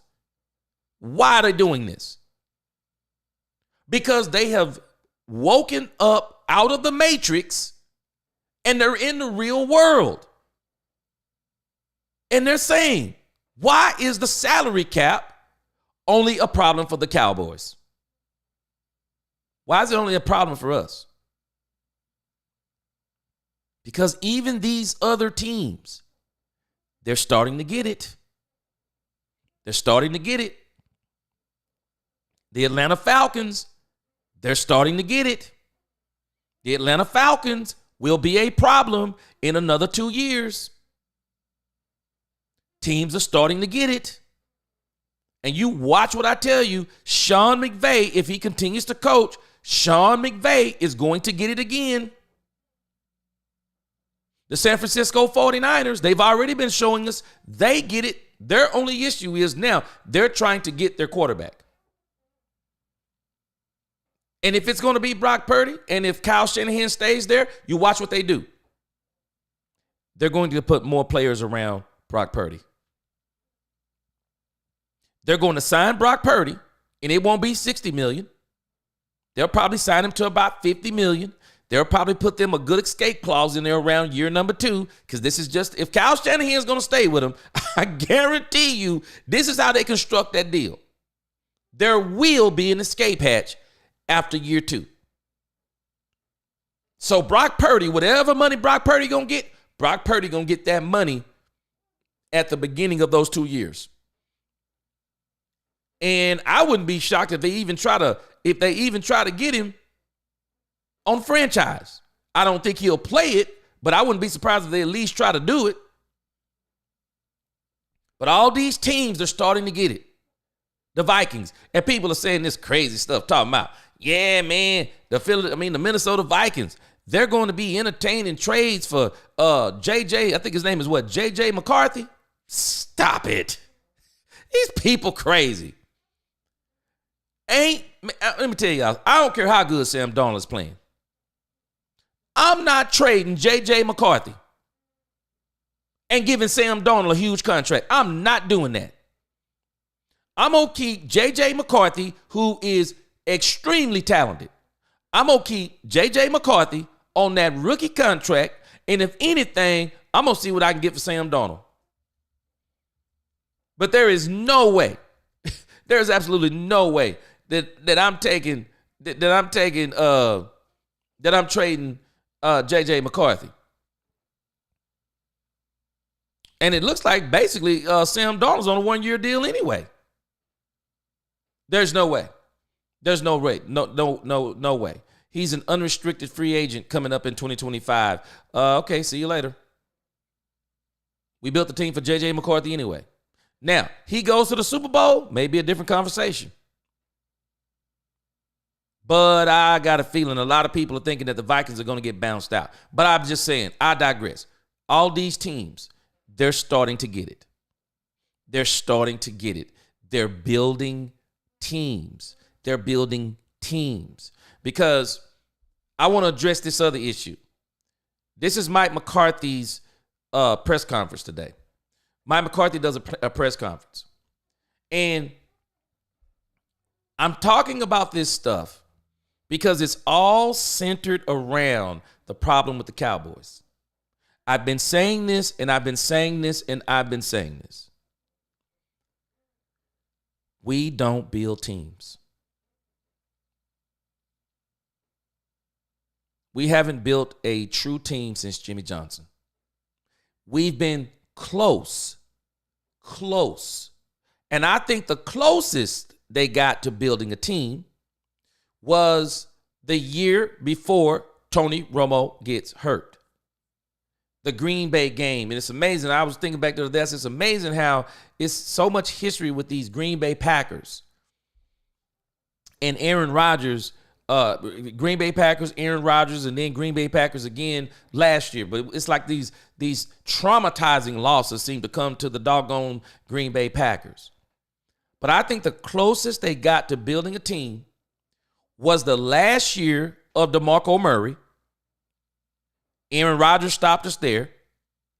And then the rookie season of Dak Prescott and the first year of Zeke, of which that team was also constructed for Tony Romo. It was going to be probably the best team, and I don't even say probably. Dak's rookie season was going to be Tony Romo's swan song. It was going to be Tony Romo's best season as a pro, or his best team as a pro. I don't regret the fact that Dak Prescott became the quarterback, but I do wish if there was a such thing as a multiverse, I love the way I would have loved to see. We saw what Dak did. I would have loved to have seen what would have happened if the Cowboys would have stopped Aaron Rodgers. And because I think if the Cowboys get past the Green Bay Packers that season, I think they're going to the Super Bowl. But I also would have liked to have seen that team, Tony Romo, healthy, Zeke Elliott. I would have liked to have seen that team. There's no hate on Dak because I'm happy with the Dak Prescott result, as in Dak becoming the starter. I don't know if there's anything you could do about Aaron Rodgers because it's not the first time he did it to us. He did it to us that year of the catch. But I also would have liked to see Tony Romo. I would have liked to see what he looked like with that team around. I mean, it wasn't the kind of team that I feel like the Eagles have, but it was constructed for Tony Romo.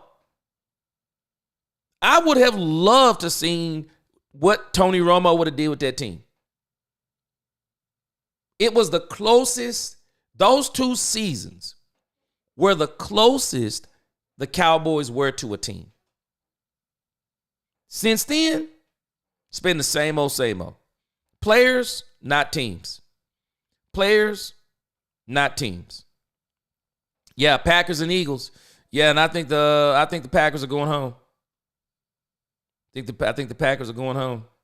I do. Nisi says DQ will be one and done. I think he'll be. Let's see. He'll be one and done this year. But mark my words, Nisi.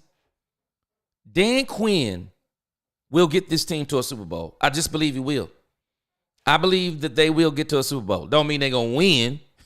Don't mean they're going to win. But I think Dan is going to get to a Super Bowl. No cap. I agree with you. Rams are making a mistake sitting Stafford. I just think that's crazy work. If they lose Week 18, they go to the 4th seed and play Vikings or Lions instead of the Commanders. Yeah, I think that's crazy work. I think they should be still trying to win. Stafford don't need to run. He always finds an open receiver. He's that great. We're going to see. Lisa said, who she talking? She said the refs can stop it. She said it. Marlon says he also said he would take Dak over all those quarterbacks. Which quarterbacks you talking about? I don't know which quarterbacks. But if you're talking about the quarterbacks in the playoffs right now, man, yeah, I take Dak Prescott over those quarterbacks. Wicked. This is why I want Steelers to play Fields, a true dual threat. Man, I'm telling you, Wicked, people do not understand. Dual threat quarterbacks, man, you get a team around them. I mean, you don't put the whole team on their shoulders. They're dangerous. They're absolutely dangerous. And this is one of the reasons why Patrick Mahomes is so doggone dangerous. No Cap says Viking defense and that Flores blitz. Yep, Flores has been doing pretty good. Unfortunately, someone mentioned him being the the coach for the Cowboys. Mark my words, y'all. I'll be shocked if Dan Flores is ever a head coach in this league again. I'm telling you, the stuff he did to Tua, it's going to take a while for Flores to get back in that conversation, I believe. Cowboys hater herder, what's going on, brother? Appreciate you. He said that should mean Lamar should have a couple of Super Bowl wins. Well, you think about what they did, Cowboys hater herder. Lamar didn't have the running game that he has now. I mean, Derrick Henry is something different. Him and Derrick Henry together something different. And so now, notice, he has a better team around him now. Lamar Jackson, this is it for him too, Cowboy hater herder. This is it for, and I'm not saying it's it for him as his career. But if Lamar Jackson don't win with Derrick Henry in the backfield, watch what people are going to start saying. Watch what they're going to start saying. They've been giving Lamar Jackson a pass. MVPs, because I don't think he's going to win the MVP this year. I think they're going to give it to Josh Allen. I think they're going to give it to Josh Allen, even though they could actually justify giving it to Lamar Jackson a third time. They're going to give it to Josh. They're going to give it to Josh Allen. So he won't have the MVP to stand behind. Lamar Jackson has a team, a super team around him. And I won't necessarily call it a super team, but he has a great team around him, offensively and defensively. They've already shown they could dismantle the Buffalo Bills. The question is, can they beat Patrick Mahomes, which they did. They got close last year. Can they beat Patrick Mahomes? That's going to be the question. But this is a put up or shut up year for Lamar Jackson. Lamar Jackson got weapons around him. Whether anyone realizes it or not, he's got weapons around him. Outside, tight end, and running back. He's got weapons, including himself. So they got weapons. And so if Lamar Jackson don't win this year, they're going to be talking bad about Lamar Jackson too. You just wait. It's just taking a little bit longer. They're going to talk bad about him too. And then I'm going to get to this thing with Mike McCarthy. Let me read a couple more comments. No Cap said, remember what Purdy did to the Lions with his legs in the NFC Championship. Imagine Hurts. Yep. I'm telling you, man. These dual threat quarterbacks with these teams around them is something different, man. It is. No Cap 5. Yes, we got a hard schedule. Oh, yeah. We're going to go over the schedule. We'll go over the schedule next week because tomorrow we're going to do the pregame. The season will be over. I've been trying not to do with some. I don't want to jump so fast to the draft or to next year's schedule. I want to let us get this, just go ahead and digest this whole season. I mean, we got one more game. I'm excited for this game. I don't know about y'all. I'm excited for this game against the Commanders, man, because I want to see how are the Cowboys going to play. I mean, Michael Parsons, he's talking big noise again. I understand, man. Michael would be he would be looked at so much better if he just didn't do a lot of talking. He talking about we playing to win, we playing hard. Okay. I think the Commanders are playing hard to win too. No cap said, are you going to risk Hurts getting hurt? I'm not sure is he playing or not. Marlon Brando, running quarterbacks don't win many Super Bowls. They don't win many. But if you put a team around them, and they don't have to run. That's why I say, if you put Cam Newton with the 49ers, would he have to run as much as he did? I'm talking about with Christian McCaffrey and those wide receivers. Would Cam Newton actually have to run as much as he did? It's a whole different thing with the defense. It is. And Cowboy hater herder. See, and this is the thing that I say about Lamar Jackson. About Jalen Hurts. What I like about Jalen Hurts,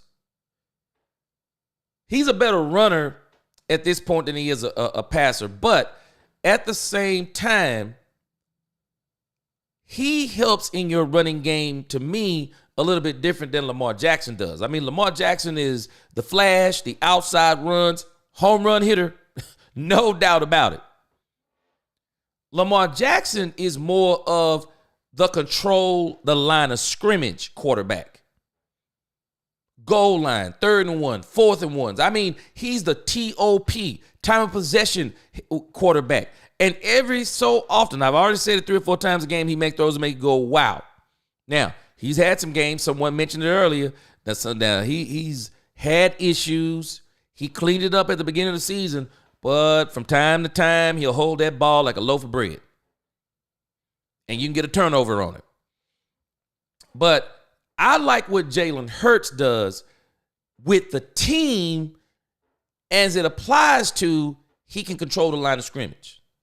Lamar doesn't do a lot of controlling the line of scrimmage for me. Yes, 70s fan. Jay Novacek, that's who I was actually had in my mind. Moose Johnson. The 90s were insane, man. It was. I wish Jerry would use that as his blueprint. Because it seems like a lot of these teams are looking at what Jerry did in the 90s. And they're building their teams based off of the Cowboys in the 90s in particular. I wish we would do the same thing. Danny, what's going on? He said, me and Nisa, you be the next GM. Hey, man, y'all probably do a better job than them. Winston, man, I wish they would bring Jimmy back. But you know what, though, Winston? I don't know, man. I got issues with Jimmy. Because Jimmy ain't talking like he used to talk when he was with the Cowboys. Jimmy talking like somebody in the media now. I don't know. Hate has nothing to do with the fact the Eagles are said to do this and that, have had several super teams and have done not a GD thing. Hey, Cowboys hater herder. Well, you got to tell me this. What team have they had that's better than this one? This team right here. And if they don't win, this is why I'm telling you, if they don't win with this team right here, Jerry Jones, did you catch it? They better hit on this one.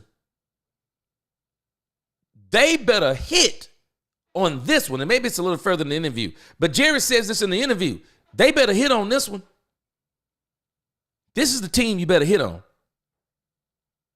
That team is too good to not go. And if they don't go, travesty.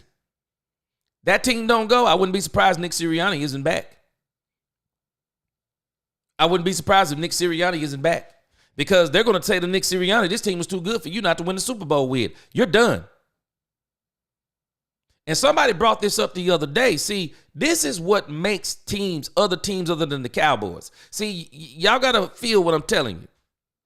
And if you're in your feelings, get out. Just listen to what I'm telling you from a factual standpoint.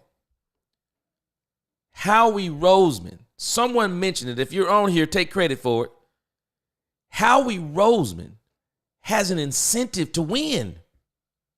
His job. Howie Roseman has an incentive to build a great team. His job. Let that sink in for us. Accountability. Howie Roseman doesn't get the luxury of saying, well, if, with the job that I've done as a GM, if I wasn't the owner, I'd fire myself. But because I'm the owner, I won't fire myself. So where's the accountability to win? Because Jerry and Steven have shown they don't feel like they have accountability to the fans, because the accountability to them is to the almighty dollar. When they're worth $10.1 billion, they're the highest, they're the most highly valued sports franchise in the world.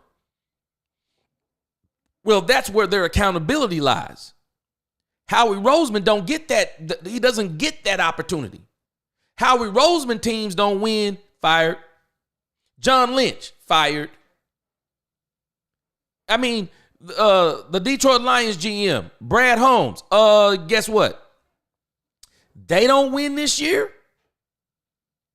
And I'll give him one more year. Reason why, he's going to have an excuse, decimated on defense, but fully healthy next season, all those players, they don't win.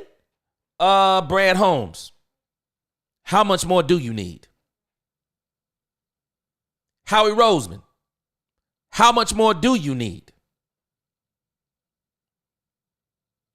Nah, we tried this. You done this 2 seasons in a row. Now we got to get a new GM. John Lynch, how long are we going to go with this?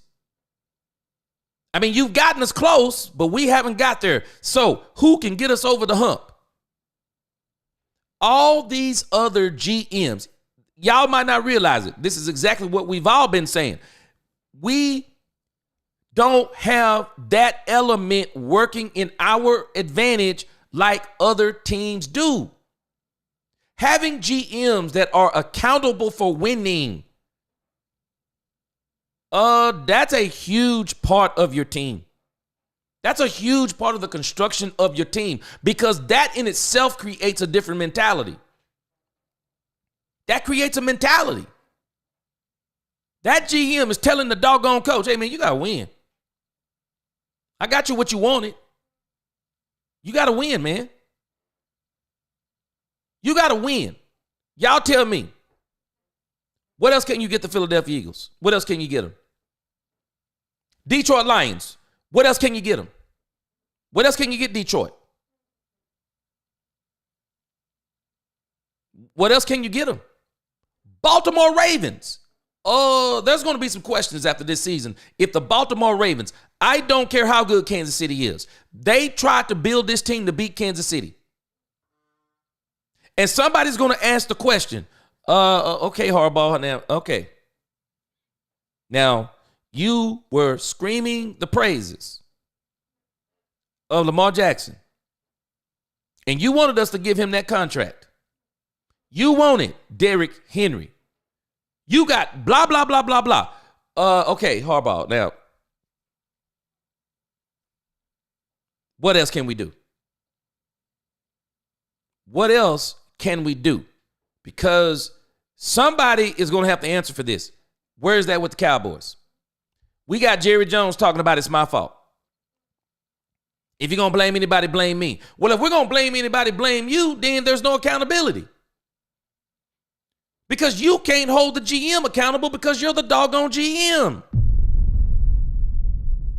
And we don't even realize it. Some people don't realize it.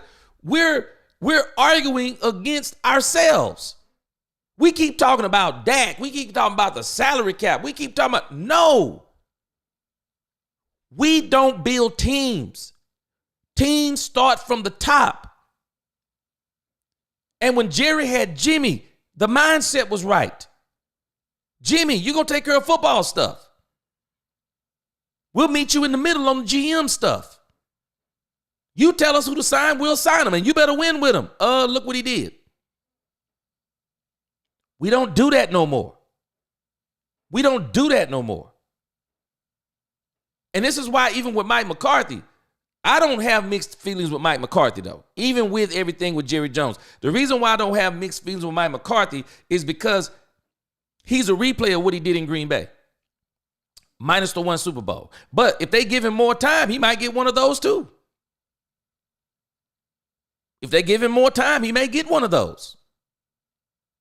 I mean, all those seasons he had with Aaron Rodgers, I mean, man, for Pete's sake. He got one with Aaron Rodgers. What? Maybe he'll get one with the Cowboys. But we're not building teams. Teams. And when you look at what these other teams have done successfully, they haven't just put players on teams. They've built teams. Accountability, owner, GM, coach, players with the GM, coach, culture, coaching the team, coach, game plan, team. I mean, they've built teams. Teams that are constructed to beat other teams' weaknesses. We've yet to do that. When's the last time we did what Jerry did in the 94 season? We got beat by the San Francisco 49ers. And literally there was one player on the 49ers who made a huge difference in that game. His name is Deion Sanders. He made a huge difference in that game. Pass interference on Michael Irvin. Michael Irvin was a beast, even with Deion's speed and skills. Mike was an absolute beast. Hard to handle even for Deion Sanders. Jerry said, okay, let's go get Deion Sanders. Because we don't have Jimmy. So we're going to need a little something more because we lack something with Jimmy, but we still got the team. Let's go get Deion. Because he will be able to hold Jerry Rice or whatever wide receiver that comes up in these games that could make a difference. We don't build teams like that no more. We don't look at our own selves and say, hey, this is what we need to fix. And then look at the other teams that may have beat us and say, okay, so this is what we're going to have to do to overcome this team, and this team. You build Super Bowl teams. And my issue with us, it seems like we're just building teams to win and go to the playoffs. But Jerry is failing to see we're not building teams to go to the Super Bowl. Not anymore. Big time show. And this is my fear they're not going to change their philosophy. I'm somewhere in the same. Derail, what's going on, Derail Carter? Wilson, Santiago, you better believe San Francisco's going to go hard next year. They go hard every year. They're going to go hard. They are. 70s fans, when you watch Cowboys in the 90s and you're seeing the same thing for 30 years, I don't know if the Joneses will ever change, man. I tell my wife all the time, but them old dogs don't want to change. They don't want to change. They don't. We should be worried about getting better on defense and a run game. Marlon, I've already said it. I think this team should turn this team back to where it was in the 90s. Turn it back into a power run team. Just turn it back into a power run team with a top 10 defense. And you will lessen a lot of mistakes. You will lessen a lot of close games. You'll lessen games coming down to one or two plays because you'll control the line of scrimmage on both sides of the ball. And then just let Dak eat. Just let him eat off play action. Hey, Dak, you're going to throw the ball today 23 times. Okay, got you. No problem. I would love to see Dak Prescott with Troy Aikman's numbers in his Super Bowl seasons. I'd love to see Dak go 18 to 25. 250. Couple of touchdowns. Oh, I'd love it. If we got the run game that's going along with that, that is also giving us touchdowns on the ground like those Dallas Cowboys teams did. You didn't have to worry about that running game. It was good for 2. That running game was good for 2 touchdowns. Easy. You get two from the run game, sometimes 3. 1 from Troy, maybe 2 from Troy, 3 if they feeling frisky. Man, you dominating games. You're dominating games. Just dominating them.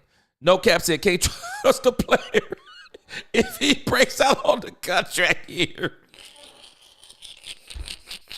Man, you better say it. You better say it. Jerry living in 75, man. Jerry is back there, bro. He is back there. USMC said, I'll take Detroit running back over Barkley all day and golf over Hurts. USMC, I hope you get to see it. I hope you get to see it. Now, let's keep something else into consideration too, USMC. There's another factor to this when you start talking about the team. Now, where I do push back with the Detroit Lions,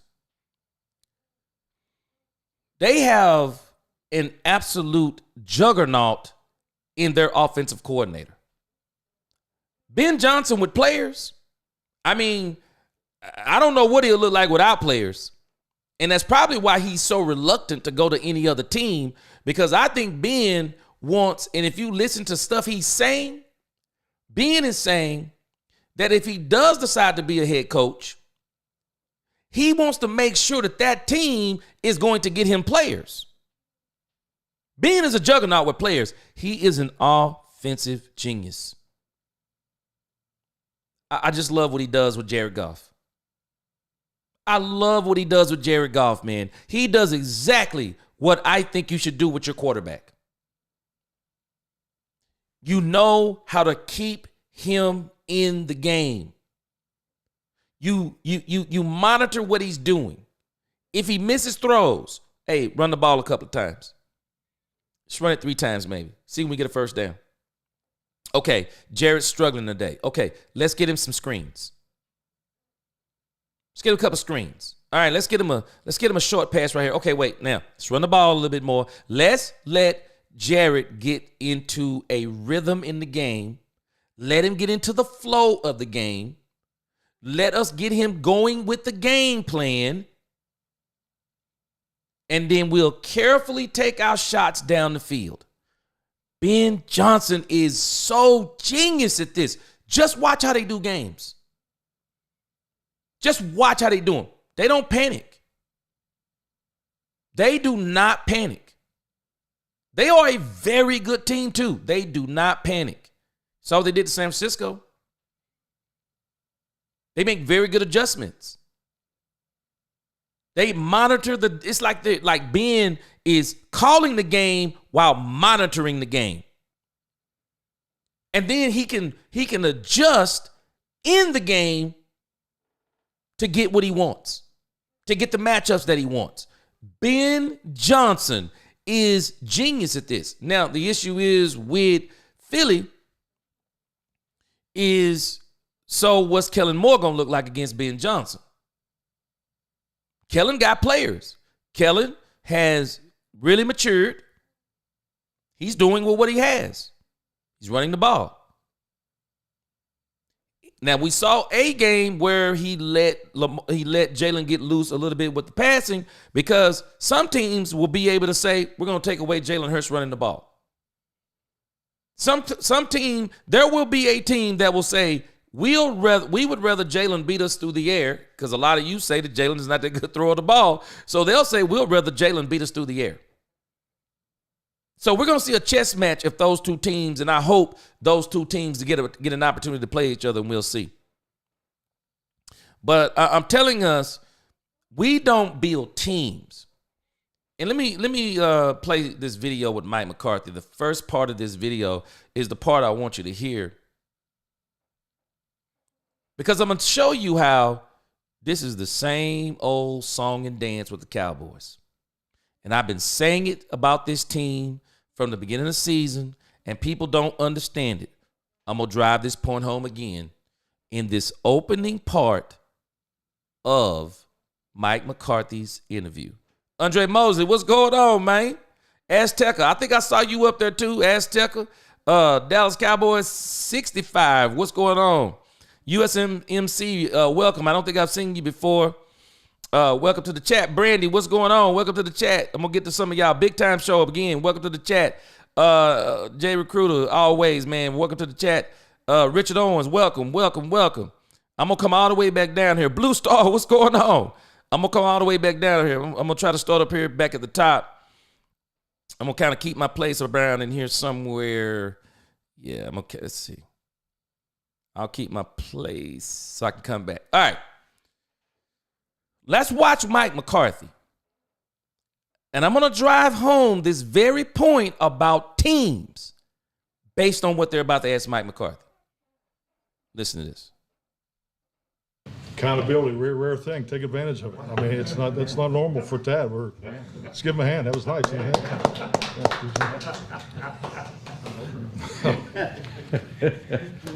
Like David Moore, Dallas Morning News. Before you give us your starting lineups on both sides of the ball, you had 5 players go to the Pro Bowl. We've talked to you a lot about CeeDee Lamb and Micah Parsons. Can you talk about the other 3 guys, Aubrey, Turpin, and Tyler? Yeah, definitely. I mean, proud of all those guys. I think anytime you're recognized, by your peers and by the coaches and the fans, I mean, it speaks volumes. So just happy for all of them. And I think just like anything, it's a team game. But when you play at the level that they, all those guys did consistently, I think it's really cool to be recognized. Tyler Smith in particular, a guy who came in and was pressed into duty at left tackle his first year when you didn't expect, and what he's done at guard. Yeah, definitely. Tyler, I mean, if you look at his path, I mean, that first year, I don't know if I've ever seen a rookie lineman, play both guard and tackle.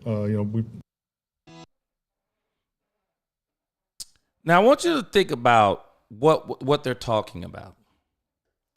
I want you to think about what they're talking about. Do y'all realize we do this all the time? We have 5 Pro Bowlers. 5. I think we had as many as 9 last year? 5 Pro Bowlers. How do you continue to have Pro Bowl players on a terrible team? How do you continue to have Pro Bowlers, multiple Pro Bowlers on teams that win, but they don't win in the playoffs? How do you continue to do this? It goes to my point again. We don't build teams. We don't build teams. We send players to the Pro Bowl, and we got to understand why we are sending some of these players to the Pro Bowl. I'm about to give you the psyche on this. Why are we sending these players to the Pro Bowl? So, CeeDee Lamb, y'all name me the second wide receiver on the Dallas Cowboys. Name him. Name me the second wide receiver. I'm not talking about on the depth chart. Name me the second wide receiver on the depth chart. Name him. Name the second wide receiver. So if you only have one wide receiver and he's extremely good, and he's the one who gets the majority of the balls, he's the one with the skill that can get you the yards after the catch. Yeah, he's good, but he's extra good if he's the only weapon you have on offense. He's the only weapon you have. So there's no wonder he's going to the Pro Bowl. Micah Parsons. Micah Parsons. Why do you think he's going to the Pro Bowl? Name me the other defensive player on the. Now, I'll say this. I think Jordan Lewis got snubbed. I think Jordan Lewis got snubbed. Jordan Lewis has literally been one of the best players on the Cowboys defense this entire season. Now, you got to realize, see, guys like Micah Parsons, they're going to almost be a shoe-in for a lot of these types of things, the Pro Bowl. One, he's very vocal. A lot of attention called on him. But you think about how he racks up stats. I've said it before. People accuse Dak of this. Don't realize everyone does this to a degree. Micah Parsons, look at him against the good teams versus the bad teams. You'll see something that'll blow your mind. Micah disappears in a lot of these games against the really good teams. Philly, Cincy, even the Buccaneers pretty much kept him at bay. Had it not been for Zim sending the house on some of these things. So tell me, and Jordan Lewis got snubbed, but tell me the other defensive player on the Cowboys. Tell me the other defensive player on the Cowboys. I think DeMario Overshown should have made the Pro Bowl, even when he got hurt.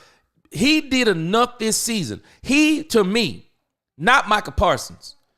Marion Overshown was the best defensive player on the Dallas Cowboys defense this season. It wasn't even close to me. It was not even close. But again, Micah Parsons, because of some of the sack totals he gets against the bad teams.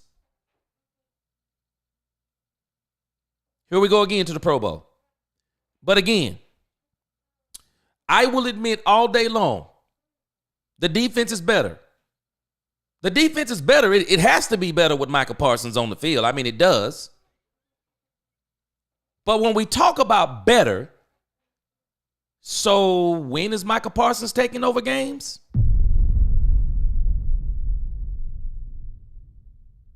Well, of course, it needs to be better with him out there because he's one of the top two players on the defense. There's DeMario Overshown. There's him. We got Jordan Lewis. I mean, but we're basically talking about in the realm of the defensive line. Who else do we have? Micah Parsons is a really good player. He's undersized for where he's playing. And this is why he doesn't do well against these really good teams with the bigger tackles and the bigger guards. He was even talking about the last game. Saquon Barkley took a shot to his ribs. There's a reason why they're chipping him. He's a smaller dude. Chipping him is more effective than it is chipping. Imagine a guy like a Bosa, a Myles Garrett even. I bet you running backs. Ask them, do they like chipping Myles Garrett? Ask them. I bet you they cringe when they know, oh man, I got to chip Myles Garrett. I got to help double team Myles Garrett. I bet you they cringe.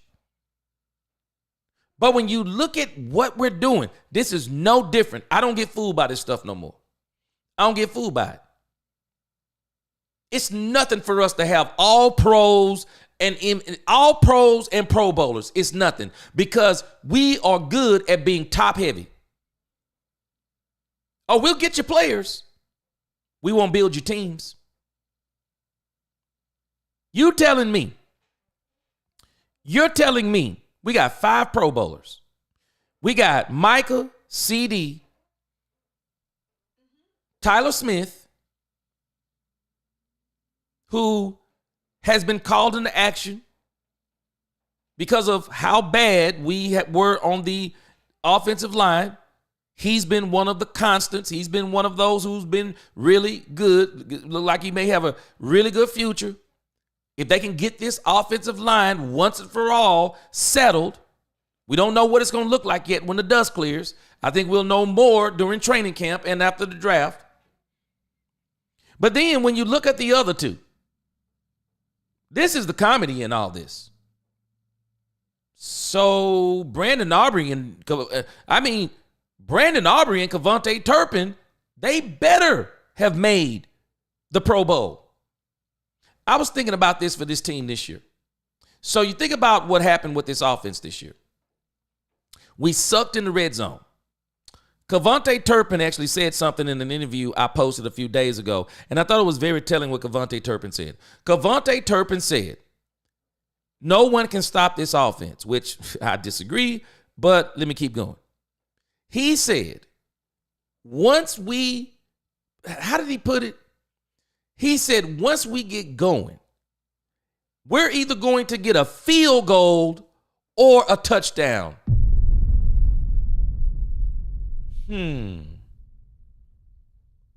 Actually, more field goals. Because whenever Cooper Rush is the starting quarterback, the field goal kicker is going to get a lot of field goals. And uncharacteristically this year, because Mike goes back to the vanilla West Coast offense, even when Dak was playing, Brandon Aubrey was kicking an unusual amount of field goals. I mean, I'll be honest with you. I mean, I'm going to do all this stuff after the Washington game. But I'm going to do the top 10 players on the Cowboys this season. But I'm going to go ahead and spoil it as it pertains to Brandon Aubrey. I mean, the argument can be made that Brandon Aubrey was literally the best player on this team this year.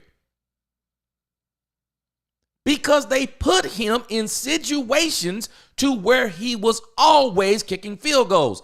I got news for y'all. That's actually not what you want. You don't want your field goal kicker kicking an average of 3-4 field goals a game. That's telling you you're actually not being effective. You can't get in the end zone. If your field goal kicker is the leading scorer in the league, is that good or bad? Now, if you think that's good, you might need to do a little bit more studying. Dak actually said this at the mid-season point before he got hurt. Dak said, we have to stop relying so much on Brandon Aubrey. Watch this. Dak is talking psychological. Cavante Turpin is caught in the psychological spin of this. At the very least, we'll get a field goal. I wonder at what point in a drive do the Dallas Cowboys offense, all of them, Mike McCarthy included, when do they start thinking, we can at least get a field goal out of this? We're in Brandon Aubrey range. I want you to understand that mentality is dangerous. That mentality is dangerous. People do not understand the mind. The mind is the one thing in everything you do, especially when you get to these highly competitive levels where everyone is good. The guy across from you may be better than you. The guy across from you may be as good as you. Maybe they're coached better. Maybe the plan is better. And what it all boils down to in this game, a lot of people think it only boils down to physicality. The greats don't beat you physically. The greats beat you physically and mentally. Their mental game is bonkers. I was listening this morning to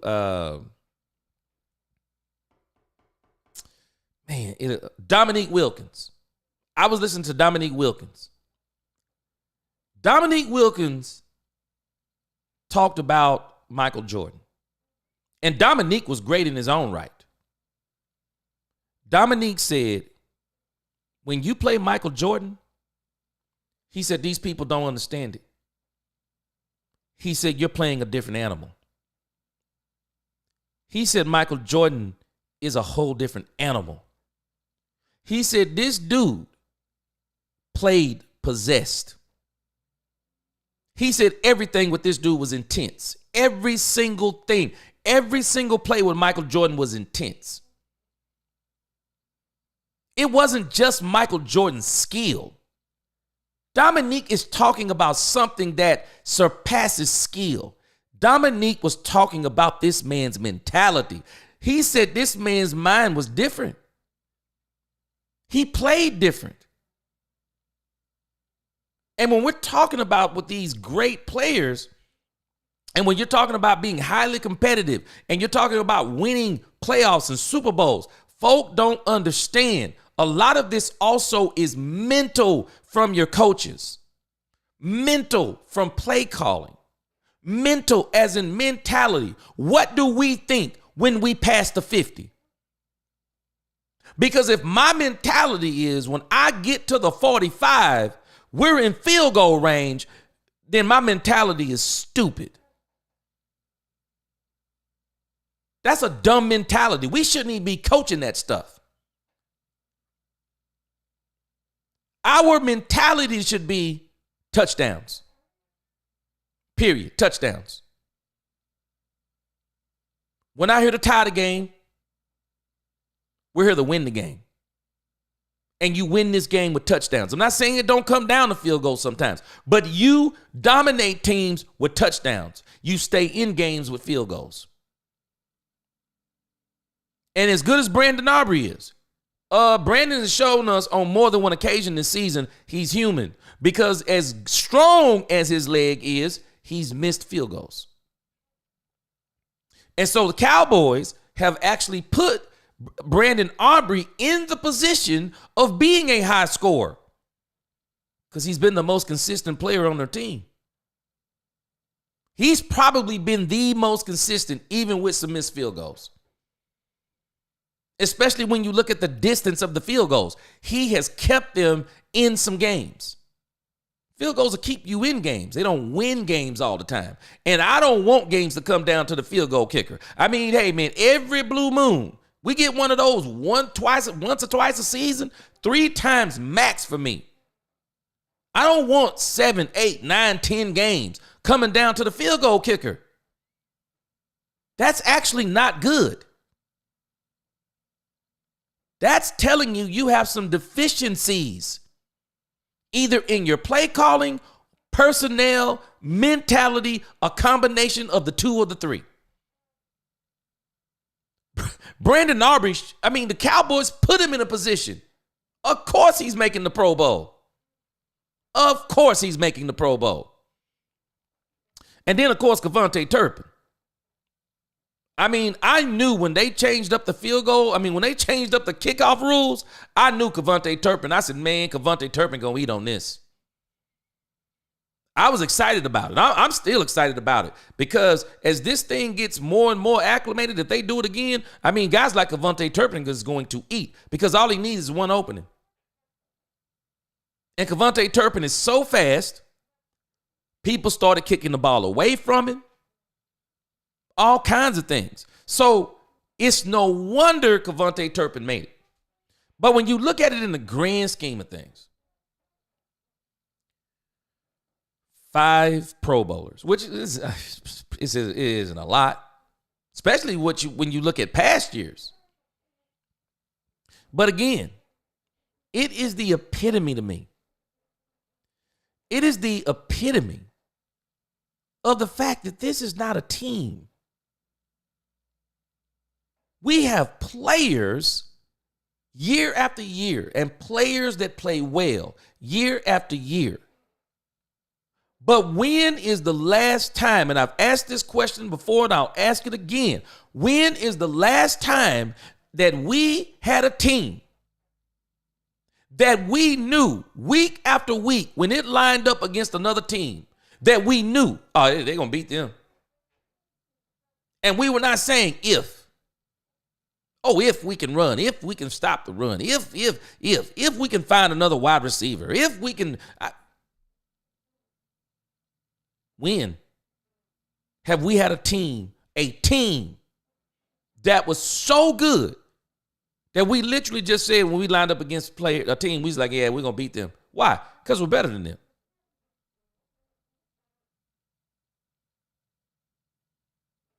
Because we're better than them.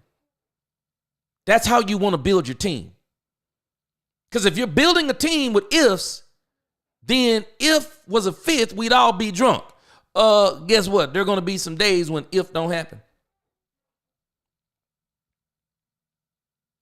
You want to be dominant. And it's possible to be dominant. You know how I know? Kansas City Chiefs have been Kansas City, they've been winning with some weird things, but they look very dominant the last game. The Detroit Lions have been absolutely dominant this season. They have been decimating teams. They've played some close ones. Man, the Detroit Lions have just destroyed. They have destroyed teams. They have. They destroyed teams. And that's why when I listen to this whole thing about the Cowboys and these Pro Bowls, I wish we had a season where we didn't have. Who cares about it gets to a point to where, man, the Pro Bowl stuff is just, man, this ain't about Pro Bowls no more. I would rather have no Pro Bowls and Super Bowls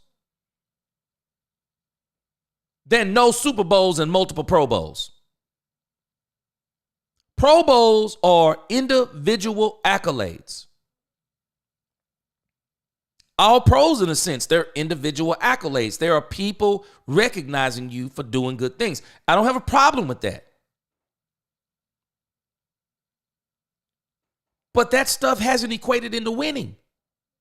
This is the fool's gold that when we get all these Pro Bowl players, all these all-pro players, and then we get the Colin Cowherd, the Cowboys, they got 9 all-pros. And then they get bounced out of the first round of the playoffs. I mean, this is why we get this kind of talk. This is why we get this kind of talk. And so when I heard about this Pro Bowl stuff, it just made me cringe because I said, same old, same old. Same old, same old. Pro Bowls, all pros, no Super Bowls. Jerry can get you top heavy with players, but he can't build teams. He can't build teams. He's not good at building teams. He's not good at filling the holes that this team needs. He's not good at those things. Whatever he has around him. And Brian Broaddus has already pointed out to us, we can't blame Will McClay. Can't blame Will McClay. He's saying Will McClay is like caught up in a triangle. I don't know, advisory board, scouts, and the Joneses. And Will McClay, in everything he's doing, he's trying to settle it all so they can get the best players that they can get, or the best players that he think they need. But I got a funny feeling they have not been getting Will McClay some of these players that he's wanted them to get. And this is why I am not going to be surprised if Will McClay walks away from this team. I will not be surprised if Will McClay walks away from this team. And as a matter of fact, if you listen to Jerry Jones talk about Will McClay, Jerry Jones is actually saying he doesn't really know what Will McClay is going to do. Will McClay may be walking away from the Cowboys front office. And that is going to be truly telling about what is really going to happen with this team. What's going to really happen with this team. And I want to let you hear something else that they asked Mike McCarthy about. I don't know if y'all saw the interview with one Mike Zimmer. This thing with Mike Zimmer is really got my spidey senses tingling. I want you to listen to this issue that they asked him about Mike Zimmer. I thought it was very powerful. And I'm going to, again, talk about team building. Listen to this.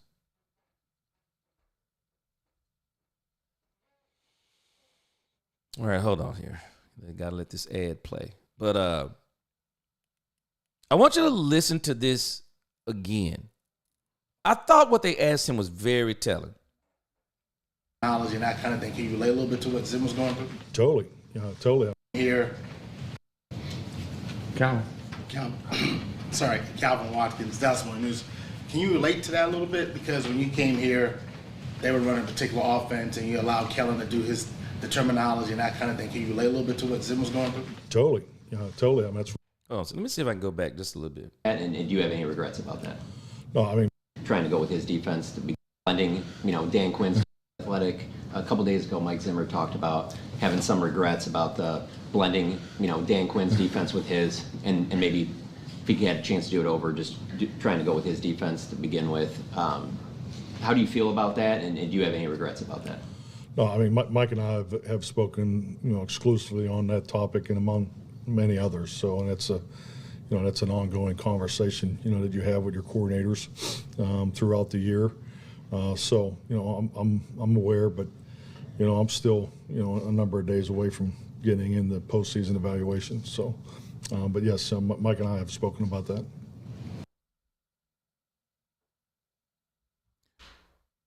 Now, let me stop right here for a moment. I've been hearing so many people comment about this on Mike Zimmer. But my question is this.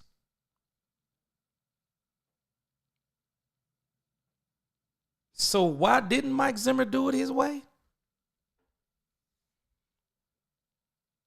Why didn't he? I need more information. I need more people. So did someone tell him not to do it? I have a theory about this.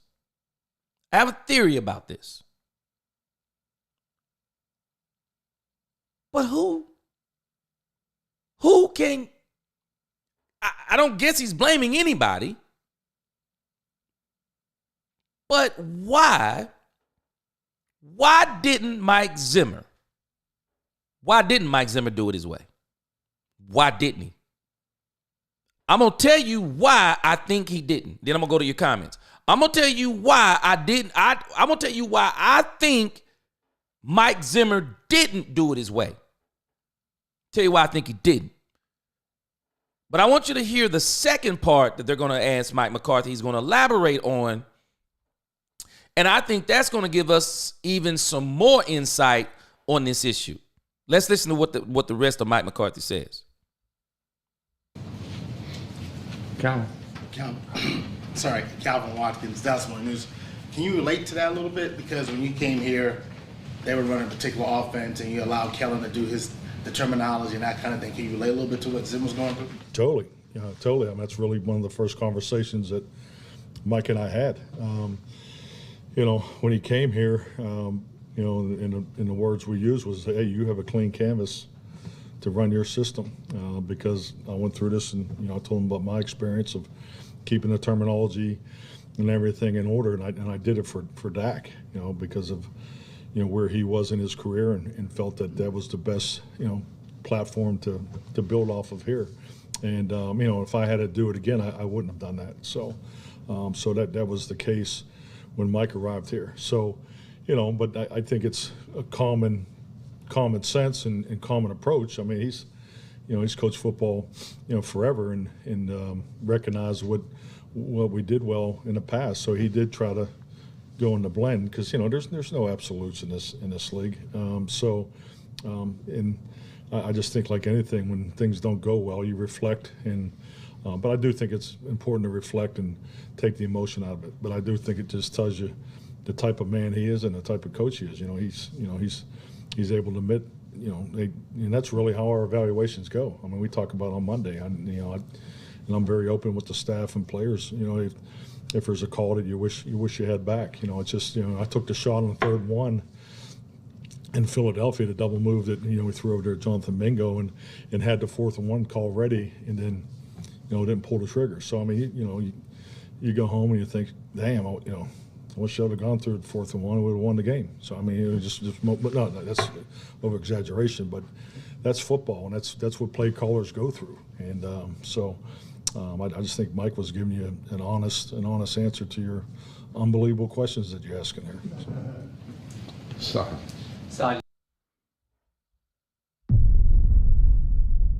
Nah, Mike McCarthy. I could be totally wrong. I'm just listening to the details. And the devil is in the details. Mike McCarthy said, now listen, I told Mike Zimmer he had a clean canvas. So let's get this part out of the way. So you're telling me that nobody told Mike Zimmer that he had to run a hybrid of Dan Quinn's defense. No one told him he had to run a hybrid of Dan Quinn's defense. Nobody told him that. You didn't tell him that. And it sounds like, because whenever I hear I know exactly who he talking about. He talking about Jerry. He talking about him, Jerry, and Steven. We said he has a clean canvas. So why did he start with a dirty picture? Why does he start with a picture that's already painted? Let's go back to what he said. And when I first got here, or I'm thinking he's talking about when he took over, it has to be when he took over for Kellen Moore. When I took over for Kellen Moore, I think that's what he's talking about. I did it for Dak. Now, y'all remember the talk? This was the Texas coast. This was the Texas coast. They kept in some of the things that Kellen Moore was doing. They kept in some of the things that Kellen Moore was doing. And then Mike does this whole hybrid West Coast hybrid what? Kellen Moore was doing. Some of the stuff Kellen Moore, some of the same language. Took out the option routes. Some of the same language, same verbiage, some of the same, I'm assuming, formations and all these different things. He did that for Dak. Well, isn't it strange how good Dak Prescott looked up under the Texas coast? How good Dak looked up under the Texas coast in the Cleveland game? Then Mike McCarthy, if you'll notice now, and especially now, Mike McCarthy is doing it his way. He's doing it his way. You see the result? Mike McCarthy is basically saying that I wish I wouldn't have done that, though. I wish I would have just went ahead and went strictly West Coast from the beginning. But I did it for Dak and where he was in his career. Now, let's deal with that part. One thing we all need to understand about players and even people: we don't like change. When we get used to doing something a certain way, we don't like change. Now, we don't mind if you take something off the plate we don't like, or you take something we have to do off we don't like. That's cool, as long as I don't have to change what I'm doing. Do you see what he did? He knew Dak didn't want to necessarily change from the Kellen Moore system. So he had to use some of the things of Kellen Moore in the system. But if you pay attention to Dak Prescott this year, I think Dak Prescott was telling us something. And I said this early in this channel's videos. Dak Prescott liked Mike McCarthy, but he didn't like his coaching, because I think Dak didn't like the direction that Mike McCarthy was going with the coaching and the play calling. I don't think he liked it. Think about what he was saying. Assignments and people being where they're supposed to be, not practicing hard. What are people doing when they're not in the facility? That's coaching stuff. You remember what Troy Aikman said? Poor route concepts. No separation. CD needs to do better. But remember what he said first. Poor route concepts. Is that Mike doing it his way? Because I believe it is. Whenever you see Mike being successful, Dr. Jekyll, Mr. Hyde, you'll notice he's doing some things where it's more of the hybrid. Rub routes, crossing routes. I mean, you're watching him do some of that stuff. But then when you watch the other stuff of what we've been watching with Cooper Rush, the very vanilla West Coast that didn't work in the second half, didn't work in the midway through Cincinnati, didn't work with the Buccaneers, didn't work with the Eagles, didn't work with the Texans. You're watching Mike try to do his own thing. Now let's flip to Mike Zimmer. So what would make Mike Zimmer? What would make Mike Zimmer have these regrets? What would make Mike Zimmer have these regrets? When I'm thinking back to what was said the moment Mike Zimmer was hired by Jerry Jones. You know the first one started running their mouth? Micah Parsons. This has been an issue that Mike Zimmer is admitting something, y'all, and I believe he'll never say it full out, but I am looking at the details. The devil is in the details. Mike Zimmer will not admit it, but he placated to Micah Parsons. I believe he placated to Micah Parsons because it was already being said, well, Micah likes to do what Micah likes to do. Micah Parsons didn't come to the voluntaries. Micah Parsons, no one will admit it. Micah Parsons was resistant to Mike Zimmer's defensive scheme. He was resistant. He was resistant to the scheme. And in him being resistant to the scheme, does anybody not realize that Micah Parsons is Jerry Jones' adopted son? We saw what happened when Zeke went to this coaching ownership about him not running the ball. He started the next game against the Detroit Lions. And if Micah Parsons is already pushing back against Mike Zimmer, so I wonder what Jerry's reaction was to Mike Zimmer. See, sometimes people will tell you two different things. You ever heard somebody say, hey, man, you can do everything you want except, well, I can't do everything I want then. It's an oxymoron. Hey, man, you have a clean canvas except, well, it's not a clean canvas. It's not a clean canvas. Because if you won't let me put Micah Parsons where I want Micah Parsons to be in my defense, then I really can't run my defense.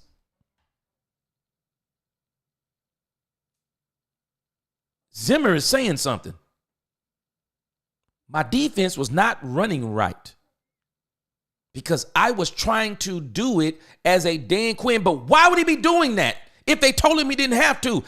Because who was Micah Parsons always singing the praises of? Mike Zimmer. Micah Parsons was screaming the praises of Dan Quinn. Micah Parsons was singing the praises of Dan Quinn all the way up to the Washington Commanders game. And isn't it strange what happened in that game? Mike Zimmer gave Micah Parsons freedom. It was that game right there where Mike Zimmer gave him freedom to just kind of line up where you want to, do what you want to do this, do that. And so you think about it. Even now, Zim is still placating to Michael in a sense. And I know this because Troy said it in a broadcast. Troy said, man, I've been with Mike Zimmer, and he don't do that for players. Zim don't let players line up where they want to line up. He don't give players that freedom, but he gave it to Micah Parsons. But why? And don't give me because he's an elite player. Nope. Zim has had elite players before. He coached with the Dallas Cowboys in the 90s. He's had elite players before. Stop it. Why does he have these regrets? Why does he? Micah Parsons on Thanksgiving Day, when Demarion Overshawn actually should have got the Madden Player Award, Micah Parsons gets it. And Micah Parsons says in week 12, yeah, man, we finally starting to get Zimmer's defensive scheme. Stop it. Stop this. These are professional players. You don't get offensive and defensive schemes in week 12. That's what the offseason is for. That's what the training camps are for. If I don't get it by the first game, it's not because the scheme, it's because of me. I either don't like the scheme or I don't understand. And there is no way you're running this all through training camp and you don't get the scheme as a professional player. Stop it. Let me tell y'all something about professional football if you don't know this. Even on collegiate levels, but especially in the pros. Even in the high school level, you know what you find out? Routes don't change. Gaps don't change. Fundamentals don't change. What you're learning is the language. You're learning the language of what does an out route, what is the language of an out route on this team? You're not learning out routes again. You're learning the language this team is using for the out routes. You're learning the language of the combination of line assignments, route running, running back in motion, wide receiver motion. You're learning the language, but you're not learning as in new fundamental things. And I said it before and I'll say it again. Dan Quinn's defense is more suited for Micah Parsons. It is. And now Zim has kind of constructed his new defense. And did I say offense? Dan Quinn's defense. Mike Zimmer has changed up his defensive philosophy in a sense by letting Micah Parsons line up where he wants to line up. But I got news for Mike Zimmer. I got news for Jerry. I got news for y'all Cowboys fans. I got news for all of us. Zim still ought to be regretting because it didn't work. Still didn't work. Still didn't work. I don't understand what we thought we were seeing. It didn't work. The defense played better. It did. But look who we were playing better against. But did you notice what happened when we played the good teams? Spanked us. Spanked us. And if it's not for fantastic defensive plays, the Buccaneers spank us. But again, when you get against good teams, all that chit-chat, it's out the window. Talk walks a marathon. I'm telling us. Talk walks a marathon. At the end of the day, you're going to line up against teams, and if you're not better than them, they stomp you. All your ifs don't matter. This, that, and the other don't matter. If they're better than you, it don't matter. And what we did defensively, and I give Zim credit. I was giving him credit. I'll still give him credit. What Mike Zim did with this defense was nothing short of a miracle. But at the end of the day, it still didn't work. Zim kept us in games. In some games, there was just nothing Zim could do. At the end of the day, personnel, some of it, personnel did us in. But early on, Zim had the personnel, and we were still getting done in. And I think that's probably the part he's talking about in the beginning. And maybe he's saying he wished he would have conceded to Michael Parsons earlier, or maybe gave him some concessions earlier. But at the end of the day, the question is, why did he do it? And I think it's for the very reason that Mike McCarthy is explaining.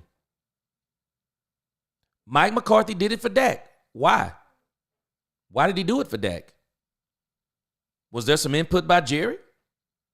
Was there some input by anybody? But he said he did it on his own. And I think this is the same issue with Mike Zimmer, and he won't admit it.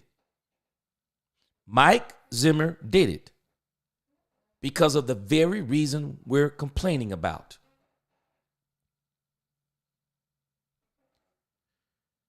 Jerry protects his stars.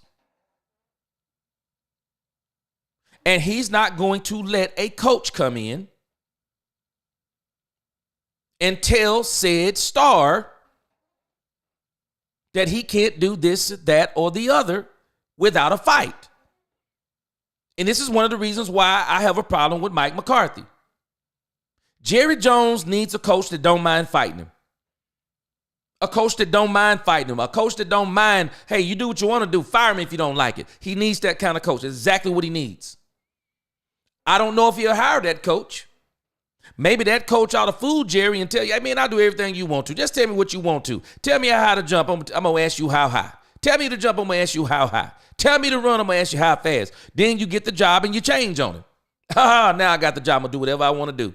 You don't like it, fire me. You still going to pay me. But Jerry needs to hire a coach that's going to come in here and say, nah, man, I'm going to do what it is that I know to do that is right. Because what puts this mentality in not one but two coaches?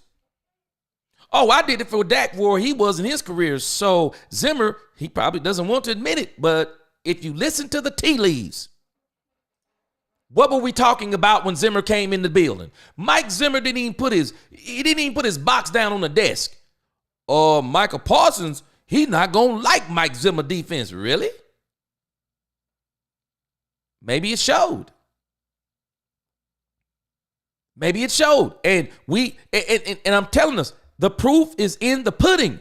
Michael Parsons, all of a sudden, week 12, 13, and 14?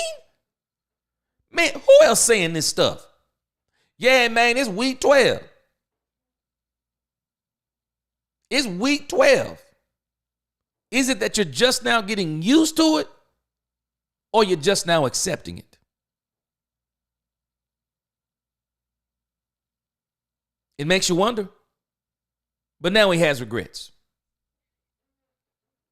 And this is why I wonder if when you think about Mike McCarthy, I mean, a lot of people are thinking, oh, man, Mike Zimmer, boy, he'll shoe in to get back. He might not be a shoe in to get back either. He may not be a shoe in. I am really wondering now, what is Jerry going to do? Man, this is going to be the question after this game with the Commanders. Now, Jerry already said today. Jerry said he's in no hurry. He feels no urgency to hire these coaches. So that's telling me something. If Jerry says he's in no urgency, he has no urgency to sign these coaches, that's telling me that Jerry is basically saying that if they want to go somewhere else, let them go. It's the only thing it could mean. Let them go. If they can find jobs in other places, let them go. I believe, I could be totally wrong. I think Jerry's going to actually give Mike McCarthy the opportunity to go out on his, or go out in on his own terms. He doesn't have a contract, so it's not like Jerry can fire him. But Jerry may take his time so that Mike can find a job on his own. I mean, there's rumors out there, and we're going to see if these rumors are true.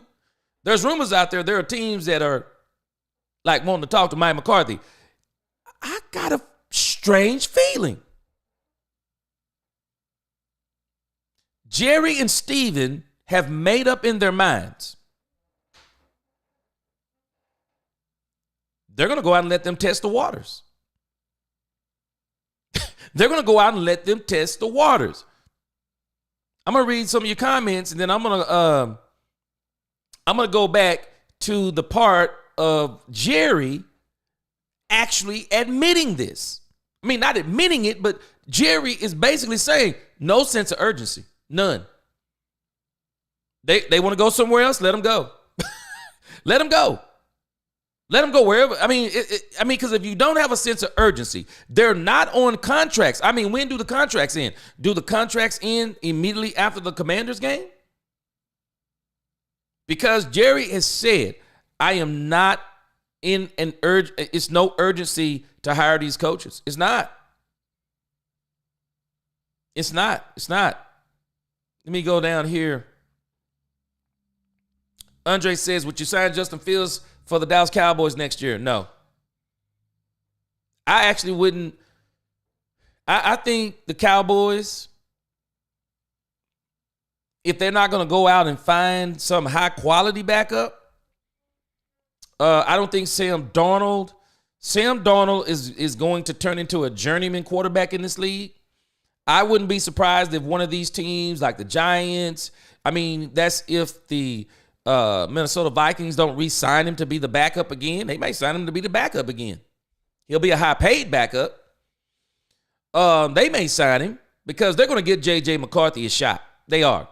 And I don't blame him. Give J.J. McCarthy his shot, man. He's young. If he's ready to go, let's see if he can beat out Sam Darnold. And if it's close, you go with J.J. McCarthy.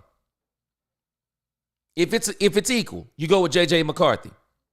If Sam Darnold is head and shoulders above J.J. McCarthy, then you go with Sam Darnold. You let J.J. sit down another year. I might go to Sam Darnold and extend him a couple of years. And extend him a couple of years and then let J.J. and him fight it out. And then if he wins, if J.J. wins, he's a starter. But I'm saying all that because I think the Cowboys should probably get I think they should probably get maybe a veteran type dude.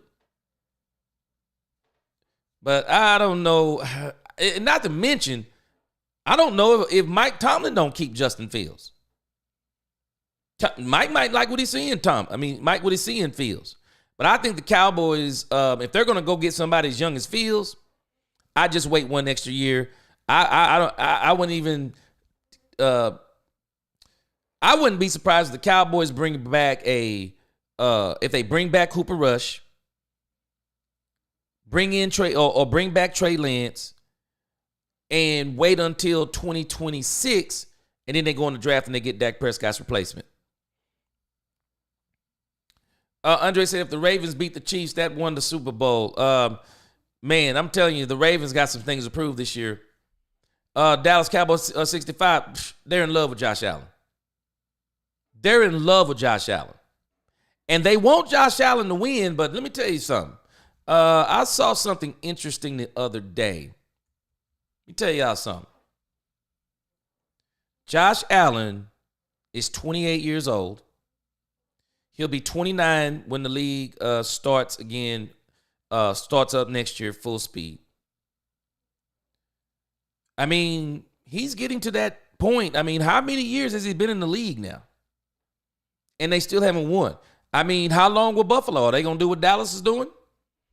Will the Buffalo Bills continue to go with Josh Allen and keep on trying to build around him? Just wondering. Oh, yeah, if the Ravens beat the Chiefs, they will win the Super Bowl. Oh, yeah, no doubt. Oh, no doubt. No doubt. If they beat the Chiefs, they will win the Super Bowl. No doubt. You talking about company man, Mike McCarthy. I think Michael like hearing himself talk. No doubt, Roberta. All the time. USMNC, you don't need a scrambling quarterback to win. No, you don't. Tom Brady, Hurts won't run that much on him. You don't need a running quarterback. They're deadly if you can get one. But if you're not going to have a running quarterback, you definitely better have a running game behind him. You definitely better have a running game. Gonna sit back, bucket of popcorn, and watch all the chats. Gee, love y'all. Yeah, the chats be interesting. Sammy's fin, let's pump the brakes on Jalen Hurts. He has a tendency to fumble a game away. Well, you know what? Jalen Hurts, this is really a very interesting playoff. I want y'all to think about this. There is only literally in these playoffs, and I'll give it two for the sake of argument. There are only 2 proven quarterbacks in this playoff, in this year's playoffs. Patrick Mahomes, proven quarterback. Matthew Stafford, because he's won 1 Super Bowl. The rest of these quarterbacks, no matter what we say about all of them, let me make sure here. No matter what we say about all of these quarterbacks, at the end of the day, the reality is they're all going to get a chance to prove themselves. And if you want to say Goff and Hurts, I think they've both been to Super Bowls and lost. But if you're talking about winning, Jared Goff and Jalen Hurts, for everything that anybody says about them, they're both going to get the opportunity to prove themselves in these playoffs. Sam Darnold is going to get the opportunity to prove himself in these playoffs. Baker Mayfield is going to get his opportunity to prove himself in these playoffs. Jordan Love, I think he still needs a little bit more work. Jaden Daniels, we already know what that looked like. So all these other quarterbacks, they got to prove. I mean, think about it. Josh Allen, he hasn't proven us anything yet. He's going to get his opportunity to prove himself. Lamar Jackson, he's going to get a chance to prove himself. Now, I'm not tripping on C.J. Stroud. C.J. Stroud and his team, it's kind of fell apart this year. I'm not going to trip on C.J. Stroud. He's kind of suffering the same way Dak Prescott suffered after the Travis Frederick injury. He's had some injuries on his old line and other places, and it is really starting to show. Now, Russell Wilson, I will say he is proven from his long past, but as of recently, I mean, Russell hasn't shown us anything. But I don't know if Russell is necessarily have to prove us anything he's already won. Justin Herbert, he's definitely going to get a chance to prove himself. Even though I think he needs a little bit, he's going to need another year or two with Harbaugh. And Bo Nix, yeah, he's a rookie. So not really sweating that. But a lot of these quarterbacks, a lot of things that we're saying, they have an opportunity to change all of this stuff we're saying about them. Detroit front line will shut him down. Oh, man, I can't wait. I ain't going to say I can't wait, but these are going to be some very good playoffs. Not as good as the Cowboys win them, but I wish he was. Do you think the Cowboys should draft Jalen Melrose? Okay, I'm not up on my college stuff yet. Okay, you said who? Jalen? You said Jalen Melrose? Or is it Jalen Milroe? Are you talking about the Alabama quarterback? I don't think if right now for the Cowboys at quarterback, Mike McCarthy, he loves to do quarterbacks and let them sit on the bench. But I don't think the Cowboys need to do a quarterback this year or next. The Cowboys need to do the quarterback, not in 2025. The Cowboys need to get their quarterback in 2026. And with the plan of him sitting down for 2 years. I think they need to get a quarterback to sit behind Dak Prescott. Not 1 year, but 2. And 3, if Dak is balling out. Go back to doing it the way that you used to do it. Let him sit down somewhere. Yep, Eagles better win because Hurts cap hit is about to be $60 million. Yeah. They got a hit now. And they can scoot that money, I'm sure, down the road. But will you have a better combination of players than you have right now? Now, I'll tell you this. looking at the way those Eagles contracts are constructed, they could actually go one more year. But after next year, it's a wrap. They will be back into the recycle, or not necessarily recycle. They're going to have to start doing some building in pieces, in places here and there, because they may have to make a decision on A.J. Brown, replace him with a rookie. Devontae Smith will be here still, but they'll probably have to get away from Brown. Saquon will be definitely gone. I think they give him one more year too. So when you start looking at that type of stuff, they're going to next year, they may have one more year after next year to where, next year will be the last year I think they can do it with this team. But if not, they're going to have to start looking at letting them pieces go. Brandy, yep, their GM don't play. Jerry does not have an incentive. He's the GM and owner. There it is. See, that's what I was talking about. There's no incentive for Jerry. Okay, Jerry has a losing season. So what? Okay, a little fan backlash. Oh, Jerry don't have to worry about it. Jerry can literally go what? 5-8. Jerry can go what? 3-8.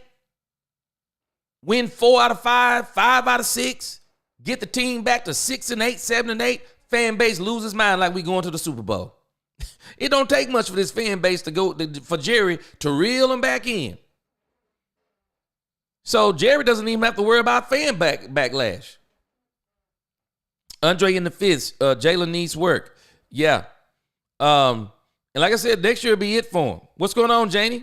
70s fan said, I heard today that if Cooper Rush plays 52% of the plays Sunday, he gets a $500,000 bonus. Well, they're going to give it to him. They're going to give it to him. Guarantee you. They're going to give it to him. So that means he'll probably play the first half, a part or a drive in the second half, and then they'll let Trey Lance take over. I just think that's a shame. If I'm the Cowboys, man, if that's how you feel, just give Cooper Rush the $500,000 bonus. Just give it to him and let Trey Lance play. It's just crazy stuff. Big time show. How about the same philosophy to Dak as they do to Rush? Commitment to the run instead of shotgun all game long. Facts. That's why I've been saying, big time show, I want them to turn this team into what it was when Troy Aikman was here. Just turn it back into a power run team. Don't have Dak lining up all the time in the shotgun. No, get him under center. Hand the ball off. Get a power run game. And they have an opportunity to do it. There's some good running backs out there. No Cap said what these teams are missing is a great quarterback like Burrow, Mahomes, and Allen. Can't argue with you on the fact that those are great quarterbacks, but I still think you can win without those great quarterbacks. I think you can win. And think about those quarterbacks too, what you said, No Cap, but there's also a difference in the fact that those teams have weapons around that quarterback. And I think that Josh Allen has the least, but Mahomes got players, and he's got the coach, and he's got the DC. Mahomes, people don't understand about Mahomes. It's not like he just went to a raggedy team. He went to a team that what they needed, and who's to say that Alex Smith doesn't finally get him over the hump? Who say he doesn't finally get him over the hump? It was not his fault they lost that playoff game. But Patrick Mahomes, man, he benefits from having a very good system around him. Jalen is the Eagles' weak point. That's why Kellen is running. He don't have a Dak Prescott. Yeah, we're going to see. I want a wide receiver too, running back and a cornerback. Yep. I'm with you. I am with you 100%. And I'm going to mention this in just a moment. But after what I saw last night, I think they need to go wide receiver in the first round. First round, wide receiver. Running back, go ahead and go in the second. And I'm gonna read your comments and I'll tell you why. Play Trey Lance on Sunday. We gave a 4th round pick for him. We deserve to see if he can play. I think they should have played him the last game, but the rest is whatever's available. Yes, I'm with you too on that. Detroit Lions and the Baltimore Ravens in the Super Bowl this next year. Cowboys, Buffalo Bills in a rematch. Richard, let me tell you what's crazy. I actually thought that was going to happen last year. It has been said by some of these conspiracy theorists that it was supposed to be the Cowboys Bills either last year or this year. I don't know if we're going to get it in 2025, but I don't know why. I just got a strange feeling. Dak Prescott and these Cowboys will get the chip in 2026. They'll get it in, and well, that'll be 2027 in actuality, but it'll be a 2026 season. I believe the Cowboys get better next year and get further than maybe the wild card, but I think 2026 will be the chip year. I do. Jay Recruiter, Jerry is hiding Trey. You know what? I wouldn't put it past him. I think Jerry likes Trey. I think Jerry likes the upside of Trey Lance. I really think he likes the Trey Lance. I mean, the upside. And I think Jerry thinks that if they can get Trey Lance to get him some reps and playing better, that they would be fully confident in having Trey Lance as that dual threat quarterback. Trey Lance, as a matter of fact, Trey Lance got a brother right now playing for North Dakota State, and he's a wide receiver. And looks like he's a really good wide receiver, too. He said, I don't see the Lions making it to the Super Bowl. The defense is not very good. Well, the problem is they're decimated. But the defensive coordinator, he's been making do. But they had to outscore the 49ers the other night. I see. It's been 2 years. Let us see. If you're talking about Trey Lance, I definitely want to see Trey Lance. Brandy says she hoped the Vikings made. Boy, let me tell you something. Boy, this league gonna go crazy if the Vikings go with Sam Darnold. Boy, this league is gonna go crazy, man. Which it wouldn't be. I mean, Sam Darnold was a first-round pick. I think Sam Darnold's problem is, I just be honest with you. I mean, there are just 3 teams, and maybe 4. There are 4 teams, but 3 in particular I would never go to as a quarterback. They are literally quarterback killers. Chicago Bears, New York Jets, Cleveland Browns, and I would not go to the Carolina Panthers. Those 4 teams, I just would be wary of those 4 teams. Eagles have the defense to win the Super Bowl. Problem is, though, they have the defense, but Jalen Hurts is a liability.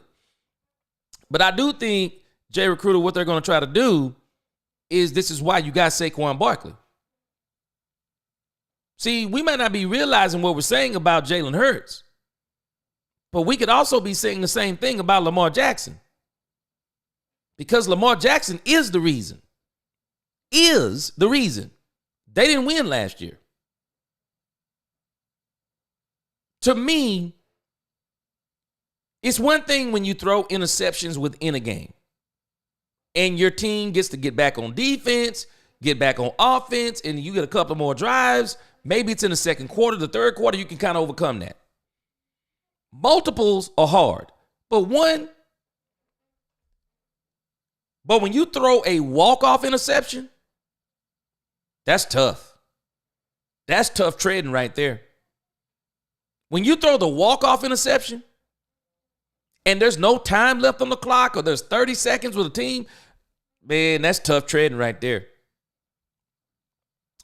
Jay Recruiter said, I'm going for the Vikings in the NFC. Me, I'm not really going for anybody, but I do want to see the outcome of the Detroit Lions and the Philadelphia Eagles, because they are the 2 teams that literally have the Super Bowl. I mean, they have the super teams. They literally have the super teams. I want to see what those 2 teams do. McCarthy's a decent coach. There's more good than bad. They are good if McCarthy can get out of his way. He can't get out of his way. You just answered the question. He can't get out of his way. He wasn't able to get out of his way with the Green Bay Packers.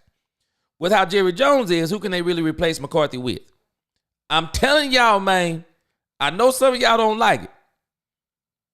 I would like to listen to what Pete Carroll would have to say.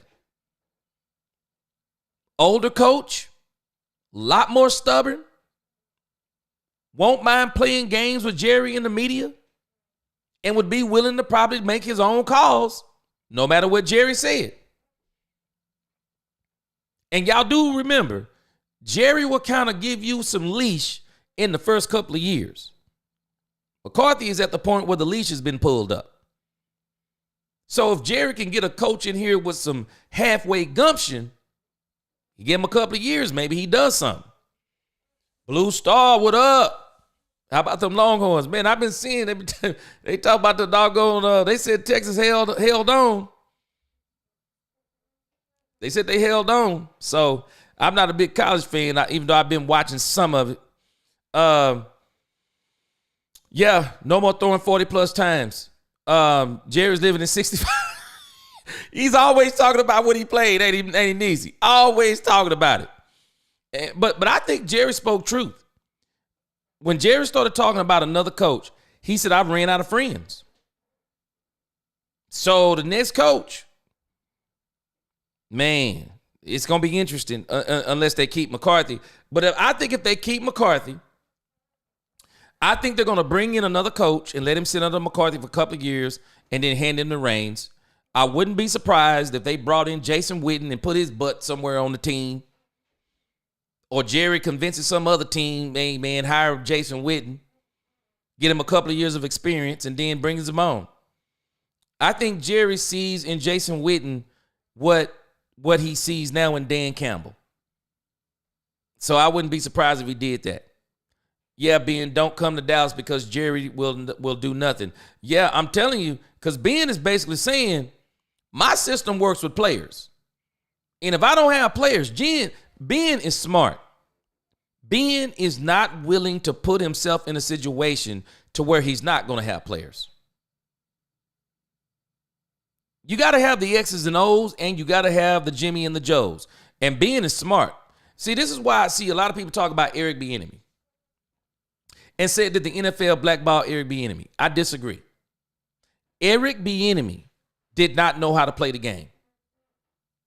Eric Bieniemy should have did exactly what Ben Johnson is doing. Don't get impatient. Man, you're playing with, we know that it's Andy Reid's influence on you. We're not dumb. We know you're kind of working with Andy Reid. That in itself is better than any coaching experience to me you can go get anywhere else. Now, Bieniemy, y'all got to realize something. He's similar to Brian Flores. Bieniemy and Patrick Mahomes, they didn't always get along. Bieniemy can be a little bit rough around the edges. Bieniemy should have stayed in Kansas City. He should have stayed. He should have been patient. Don't get into it with the quarterback. Be patient. Keep winning, man. Keep getting those wins under your belt. Keep getting those Super Bowls under your belt. Keep building your value. Ben Johnson is about to hit the lottery if the Detroit Lions go to the Super Bowl. Everyone will excuse if they don't win it against the Chiefs. Ben Johnson hits that Super Bowl, he's hitting the lottery. He's going to hit the lottery. Bieniemy should have stayed. He should have stayed and been like Ben Johnson. Ben ain't going nowhere unless it's the perfect situation. That should have been Bieniemy's. Bieniemy wanted the head coaching job so bad, and I don't know who his advisors are, but someone advised him, hey, if you go this route, this route, this route, you'll make your way back. Ben is going to find himself being a head coach. He's going to be a head coach, and he's going to be a head coach on a team that's going to be willing to do what he's asked him to do. Mike McCarthy makes adjustments when he watches film after the game. And he'll make adjustments, Niecy, and then he'll turn around and go back to who he was. Mike is stubborn too. Mike loves that West Coast, man. He loves that West Coast mess. Big Time says we have mistaken identity crisis with Dak. They think that he's Dan Marino. And I think that's these coaches trying to play themselves out through him. Kellen Moore, prolific quarterback at Boise State, threw it all over the place. So as a coach, when he was with Dak, he wanted to throw it all over the place. Mike McCarthy, West Coast offense. You kind of throw it a lot because the passing game is the run game. Mike McCarthy, same way. He can't help himself. He just can't help himself. Dak is a good quarterback. He's no Marino or Mahomes. Yeah, he's a play-action quarterback. No doubt. Know what you have. Know what you have. You got to know what you have. Yep. Brady said, Jerry, let me talk to you. For sure. Yep. Big time shot show. He says wrong philosophy. Yep.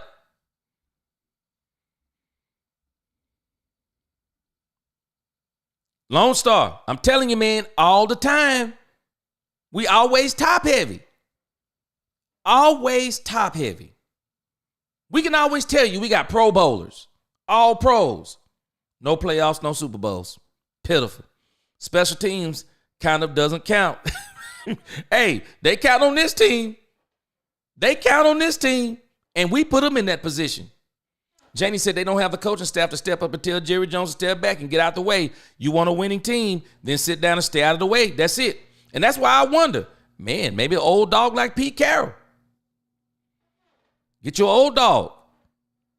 Maybe he'll push back. Tony says scheming against Mike is a recipe for the OCS against the Cowboys and dropping 7 and rushing 4 against Dak in his offense. That's it. And the reason why, Tony, is because we're top heavy. Top heavy. Top heavy. You know how you pull teams out of that dropping 7 in the coverage? Run the ball. You make them get out of it. We can't make them get out of it. We can't make them come out of it. And then Mike will force Dak to throw in that. You don't want to be leading the league in tight window throws. I mean, sometimes we're listening and we're hearing these stats and we're like, man, Dak leading in tight window throws. Cooper Rush leading in tight. That's not something you want to be leading in. Those types of things are actually telling you there's deficiencies on your team. That's what those things are telling you. And even with Micah Parsons, when a team says all we have to do is stop Micah Parsons, now, Demarion Overshown was helping with that. When we get him back, and I don't think it'll be until 2026, unless we're making a deep playoff or we're making a playoff run, and he might be back for the playoffs. And this is why they need to go in this draft, and they really need to address this. The Cowboys really need to address this issue of being so top heavy. They need multiple players like these other teams are doing. Man, you got to get you 8 players. Wilson, we're going to do the next year's schedule after the game on Sunday. Because, boy, I'm telling you, that schedule next season, man, I don't know what people talk about. We were going to be playing these weak schedules. Man, that schedule next year is a monster. Troy Dudley says, with Eminem gone, all Dak has to do is get healthy. Learn a new system with like 4 new players on offense and beat KC opening night for Dallas on what will probably be a Sunday night game. Woo, man. Boy, I love it. I absolutely love it. I'm really interested because it sounds like to me, Jerry and these guys are about to really make a decision on this coaching thing. Putting along with Cooper Rush is depressing. Yeah, that was pretty bad. Daniel M. said they listed 22 candidates for the Cowboys head coach job, and these are names that we have been talking about for a long time. If McCarthy does leave, will the Cowboys actually do a real search? It sounds like to me they're going to do a real search because for Jerry to say he feels no urgency, so are these coaches going to sit around and wait on Jerry to hire him? I wouldn't. And I think this is a way that Jerry may get out of saying we let Mike go. Mike found another job, and we're not surprised. Everybody gets to go away happy. Everybody gets to go away happy. It's a great opportunity for Mike. You can throw all that stuff in there. All that stuff in there. McCarthy's bad play calling has made Brandon Aubrey the highest paid kicker. You better say it. Absolute facts. They put Brandon Aubrey in this situation. They put him in this situation. They did. Brandon Aubrey, I'm telling you, I will be shocked. I'll be shocked if he kicks another field goal for the Cowboys. I'll be shocked if he kicks another field goal for the Cowboys on his current contract. The 90s is the last time. I will not count any risks and teams because the defense has been suspect. Yeah, you're talking about when I asked the question, when have we lined up against teams and we just said we're better? I just can't think of a time we've done it in the Romo era nor the Dak Prescott era. I can remember every single time in the Dak era and the Romo era. I'm like, we're good, but I'm worried in this area, that area, this area, that area. I never said that with the 90s Cowboys. I never said that. Never. I don't know if anybody ever said that with the 90s Cowboys. Oh, I'm worried about the Cowboys in the run game or the passing game or the secondary. I just don't remember those kinds of conversations. The Pro Bowl is for their resumes. That's why a lot of guys get that Pro Bowl, Jay Recruiter, and they back out. They back out of it. Dangus, I got questions for you. Do you think it's wise for the Eagles to rest? Man, Daniel, man, come on. I don't know how everybody else feel about this. I just think you get a man the opportunity in the first half to break the record. Now, I'm going to tell you, though, Saquon Barkley is a different type of man. This is the second time this season they've done this. I watched a film this year. If I'm not mistaken, Saquon Barkley could have got the most yards in a Philadelphia Eagles game, historically. Most yards in a game ever. He turned it down. He turned it down. Folk don't understand how good Saquon Barkley has been this year. A lot of people are saying stuff like, well, he got a 17th game, so it wouldn't count anyway if he broke Eric Dickerson's record. Even though he's hit 2,000 yards in 30 to 32 less carries than Eric Dickerson. Number two, something that Saquon Barkley has done that people are not talking about. How many games was Saquon Barkley on the bench in the fourth quarter? How many games? Saquon Barkley didn't play all these fourth quarters. They were so far ahead, he didn't have to play no more.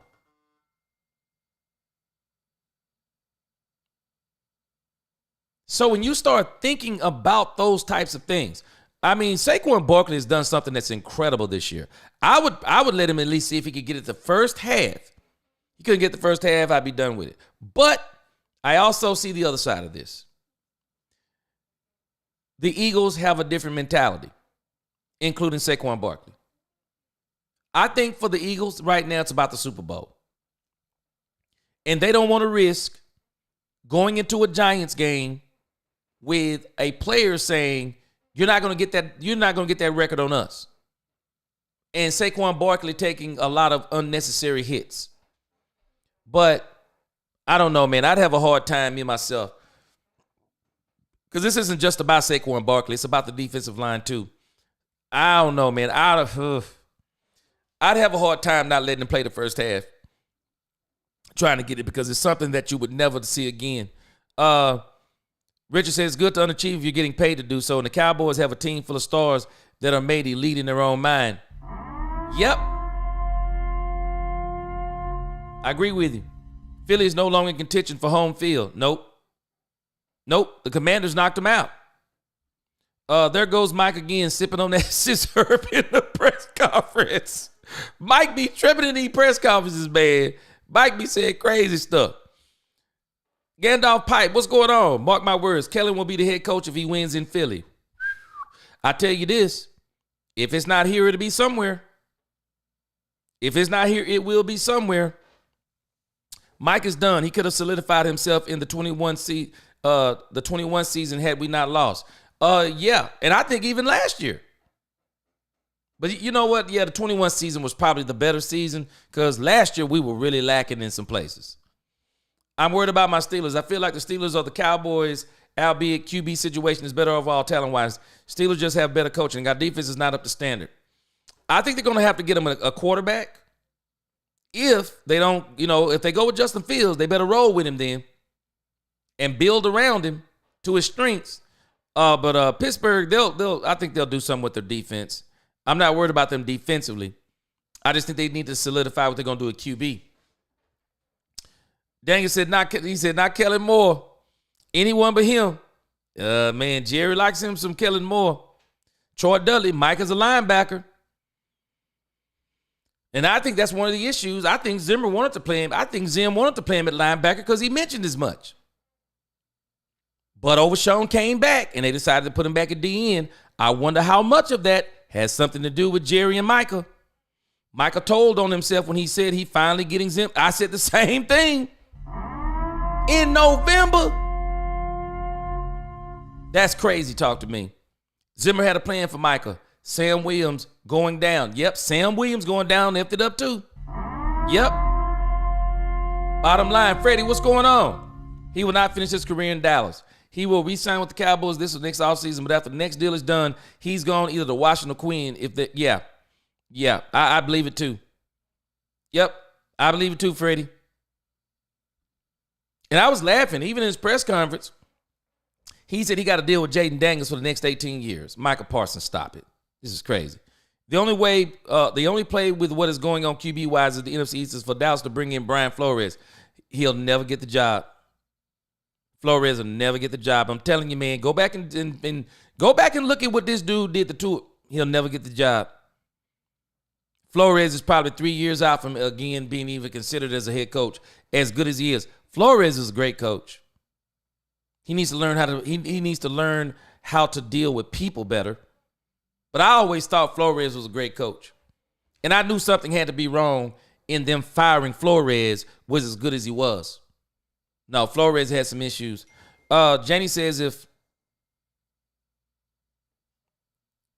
Mike Zimmer could do his own thing, Zimmer wanted to give them more meat, and Jerry Jones wants them to have a baby bottle of milk. I wonder. I mean, I think this is one of the reasons why Dak was saying what he said. Dak was saying, let Mike do it the way he want to do it. So it leads me to believe that obviously Mike told him how he would have wanted to do it. I think Aaron Jones was one of those things. So Philly or WFT gets a 30-year-old Mike to go for it. Yeah, man, yeah. And Michael better understand something too, man. And this is why all this stuff he's been saying is crazy. Next season isn't promised, man. You better make all you can in this league. And you better win all you can. Because you be running around here talking about what you going to do in this season or next. It's not promised. It's just not promised. Jerry never has a sense of urgency. Nope. I don't know what will make him have a sense of urgency. I just don't know. Yeah, they said teams are calling the Vikings on J.J. McCarthy. Man, let me tell you something, Daniel. They ain't letting go of J.J. McCarthy. They'd be crazy if they do. I ain't letting them go. Sam Darnold, don't come back to New York. Yeah, don't come back to New York. Nisi, you didn't like him in New York. I feel like Trey Lance, Cooper Rush are going to leave the Cowboys because remember, if Sam Darnold leaves the Vikings, then either Rush or Lance will go to Minnesota. I would not be surprised if it's Rush. I think it's going to be Cooper Rush in Minnesota. Question is, where will Sam Darnold go? Yeah, Daniel Lim, Jalen, that Milroe kid, yeah. I don't think he'll want to sit behind Dak that long. I think the Cowboys probably need to go get that quarterback, not this coming season, but in the 2027 season. Cowboys definitely need to make moves in free agency. They're going to have to. If not, it's going to be more the same. If the boys win the chip in 26, I'm going to start. Hey, man, I'm telling you, that 2026-27 season, I'm telling you, I got a feeling. Cowboys back in the Super Bowl. Cowboys back in the Super Bowl. Not next season, but the season after. They're back in the Super Bowl. I'm gonna be here for all of it too. Real fan. Me too. I'm JJ McCarthy. Yep. JJ McCarthy. And Darnold has a little bit of a track record. And Darnold is going to want the big deal. Nah. I let Darnold walk. Because no one thought he was going to do what he did this year. Unless he go to the Super Bowl. He go to the Super Bowl, maybe we'll have a conversation. But short of the Super Bowl, nah. I'm going with JJ McCarthy every day. Whoever wins Sunday night wins the NFC Championship. Yeah, it's gonna be good this year. Minus Cowboys, I can't stand it. I'm really ready for the Cowboys to get in here and get past the wild card, get to the divisional, get to the conference. I mean, because the NFL's ratings have been down this year. And I see two things that happened. Dak Prescott got injured. So the league couldn't talk about Dak Prescott the way they normally do. And the Cowboys were no longer in contention. Those are the two things that I see that happened. Gee, I got the Eagles making it to the Super Bowl. As much as I hate to say it, if I don't see the Lions defense stopping them. Man, I'm telling you, Alex, I say the same thing. I think the Eagles are just built to win it. I just think they're built to win it. This is why I wish Jerry Jones would have brought the same team back from last year. Brought the same team back. Brought in Henry or Saquon Barkley or Nick Chubb. Bringing them as a running back. You had the opportunity. They could have got Amari Cooper back. If you didn't want Amari Cooper back, there were other opportunities. I would have bought in DeAndre Hopkins. Hopkins is miles better than what we have at the second part of the second wide receiver. And then I'm you know what? I knew the Cowboys were not going to do it, Alex. But if I would have really been in win mode, I'd have got Devontae Adams. I'd have got me a running back. And then you don't know, because I'd have got Devontae Adams. I'd have kept that team from last year, and I would have looked for opportunities to build it up through the draft and build it up through free agency. That team last year, man, just three players, man. 3 players or 3 positions. Because they could have fixed those 3 positions, free agency and the draft. They could have fixed those 3 positions. And a trade just for good measure. They could have fixed all of that. Daniel says, Pete Carroll, an older philosophy. I don't know if he's capable of becoming competent. Yeah, I think that's some people's reservation with him. Eagles will get bounced in the division round. They're not making it. Boy, it's going to be fun watching this, boy. Y'all going to be able to tell me y'all told. Y'all going to be able to tell me and Alex y'all told us so. Quinn Scott says, the day the Dallas Cowboys win the Super Bowl, I'll be losing my mind. Hey, get ready. I'm telling you, just get ready. Alex, I've been telling people that Jerry coming out season and tell Steven to get out of the way and let your old man show you how willing the deal is done. I'm telling us, I think it begins next season, and then the following season, they're gonna really tear it up.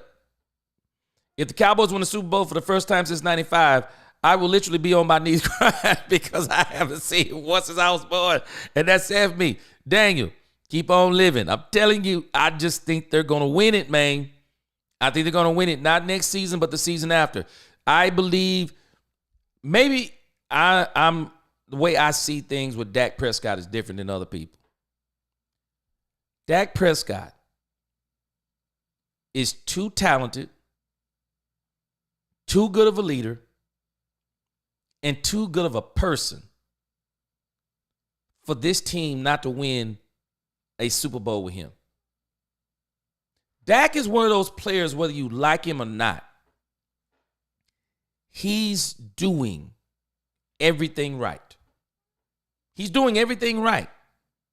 All we're waiting on is it has translated on the field, but what we're waiting on is for it to translate on the field in the playoffs with the team with him doing it. Dak needs the team with him doing it. Not the team watching him do it. The team with him doing it. Putting it all together, defensively, special teams, offensively, putting it together. I think they're going to do it in Dak's lifetime. I do. I think they're going to do it while him playing. People think I'm cocky now when I come to my boys, shoot, let them win another trophy. I'll be cocky a whole new meaning. Man, Freddie, they going to get it. I'm telling you. They will get it. The real fan says the Chiefs' offense hasn't been as good without the enemy. Well, let's look at what happened also in that too, real fan. We got to be real. Man, you don't replace Tyreek Hill. I'm sorry. You do not replace Tyreek Hill. Patrick Mahomes hasn't looked the same without Tyreek Hill. That's who he hasn't looked the same without, because he hasn't had that constant receiver that can take one of his 10-yard passes to the crib. Or he can just throw it down the field. He runs up under it. Man, people do not understand how special Tyreek Hill and Patrick Mahomes was. And I think the Chiefs should have found a way to keep him. Daniel says, I want to say this about Eminem. I don't think that he got his fair share in his roster because of this front office. And very is inept when it comes to making deals. Yeah, I'll give that to you 100%. Soon coaches are scared. So soon coaches are scared of Jerry Jones because of job security. The NFL loves Jerry Jones. As much as the NFL knows he doesn't do some things right as the owner, they love Jerry Jones. He's an asset to the league. He really is. Freddie says, for some reason, I got a Steve feeling that Jimmy and Jerry are scheming behind the schemes because Jimmy has been saying with a lot of confidence that the boys will win one in 1 or 2 years. I hadn't heard him, but hey, I'm with him. I'm telling you, I don't think it's next year. I think it's the year after. As impressive as Dak was versus Green Bay with tight window throws, I remember telling myself, man, this isn't looking good. Whenever you're doing that, Alex, some people think it's impressive. That's showing deficiencies. Real fan, they'll get their chance again. 23-17, 19-12. Had the Cowboys done a little bit more or less one mistake, they very well could have won. Don't worry. They will get their chance again. You just keep living. Freddie says, just like Barry Sanders, he could have been the all-time leader in rushing league history, but instead he chose to retire. Yep. If the Eagles rest Barkley, then they better win the Super Bowl this year. For sure. Because if they don't, this is going to backfire on them. Not playing Barkley last game. I don't like it, man. I don't like it, Daniel M. The Eagles, I want to see him break the record, man. 13th pick. I like McMillan, kid from Arizona State. No doubt. That's who I want to. 6'5". Oh, yeah. Yes. Omarion Hampton? Yes. Me too. Let me tell y'all something. After watching Ashton Genty against Penn State,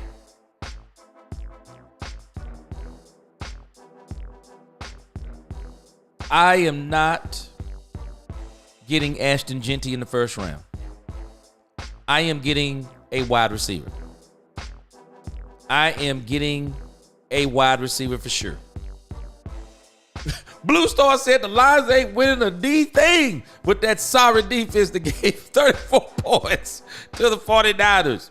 The Lions almost lost that game. They did. Michael leaves the Cowboys and he knows his stock will go down. Who will listen to him? Nisi. Who will listen to him? He got a voice because he's on the Cowboys. Look at Khalil Mack.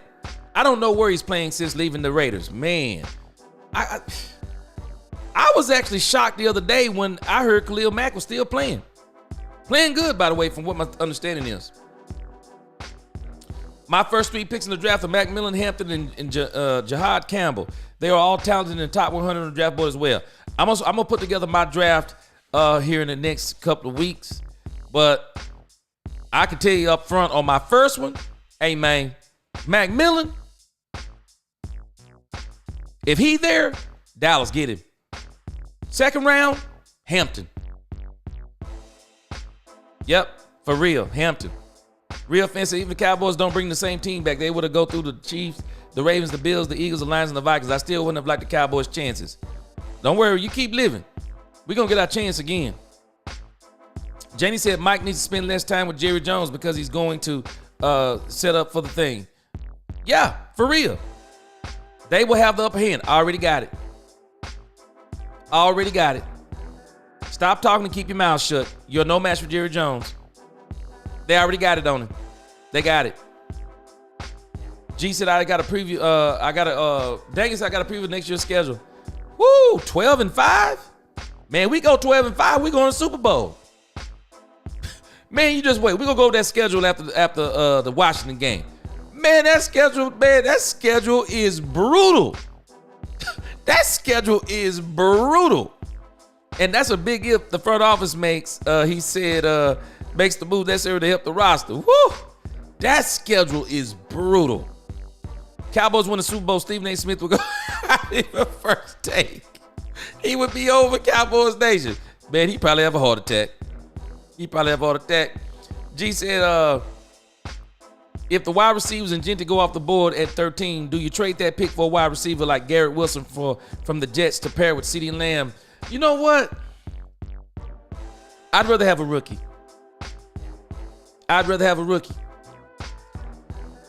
Because he's going to be here for the long run. I would just rather have a rookie. I don't want to put old wine in new bottles when it comes to that guy. I mean, unless they can get him on a super, super friendly deal. Now, I would go ahead and just see if I get this McMillan kid. I got a feeling he's going to be there. I have a feeling he's going to be there. But, been fun, guys. We're going to be back tomorrow with the pregame show or the preview show of the final game of the season. Man, I'm excited. Final game of the season. I want to see how they play. I want to see what the players look like. I want to see what the morale is like. I want to see what all these things. And I hope Trey Lance gets to finally play. I hope they let him play the whole game. Get Cooper Rush that $500,000, man. He's earned it. Just give it to him. Let Trey Lance play, man. I want to see Trey Lance play. And then we can finally start looking to next season. Man, I'm going to be excited. This is Fairly G because apparently Ultra Cowboy wants Garrett Wilson so bad. Garrett Wilson? Oh, okay. Is he one of the college players? Appreciate you, the real Daryl. Freddie says the NFL wants and needs the boys to win. I think so too. You want them ratings to go back up? Cowboys need to win the Super Bowl. Flat out. This means high ratings in the major area. They need the Cowboys to win the Super Bowl.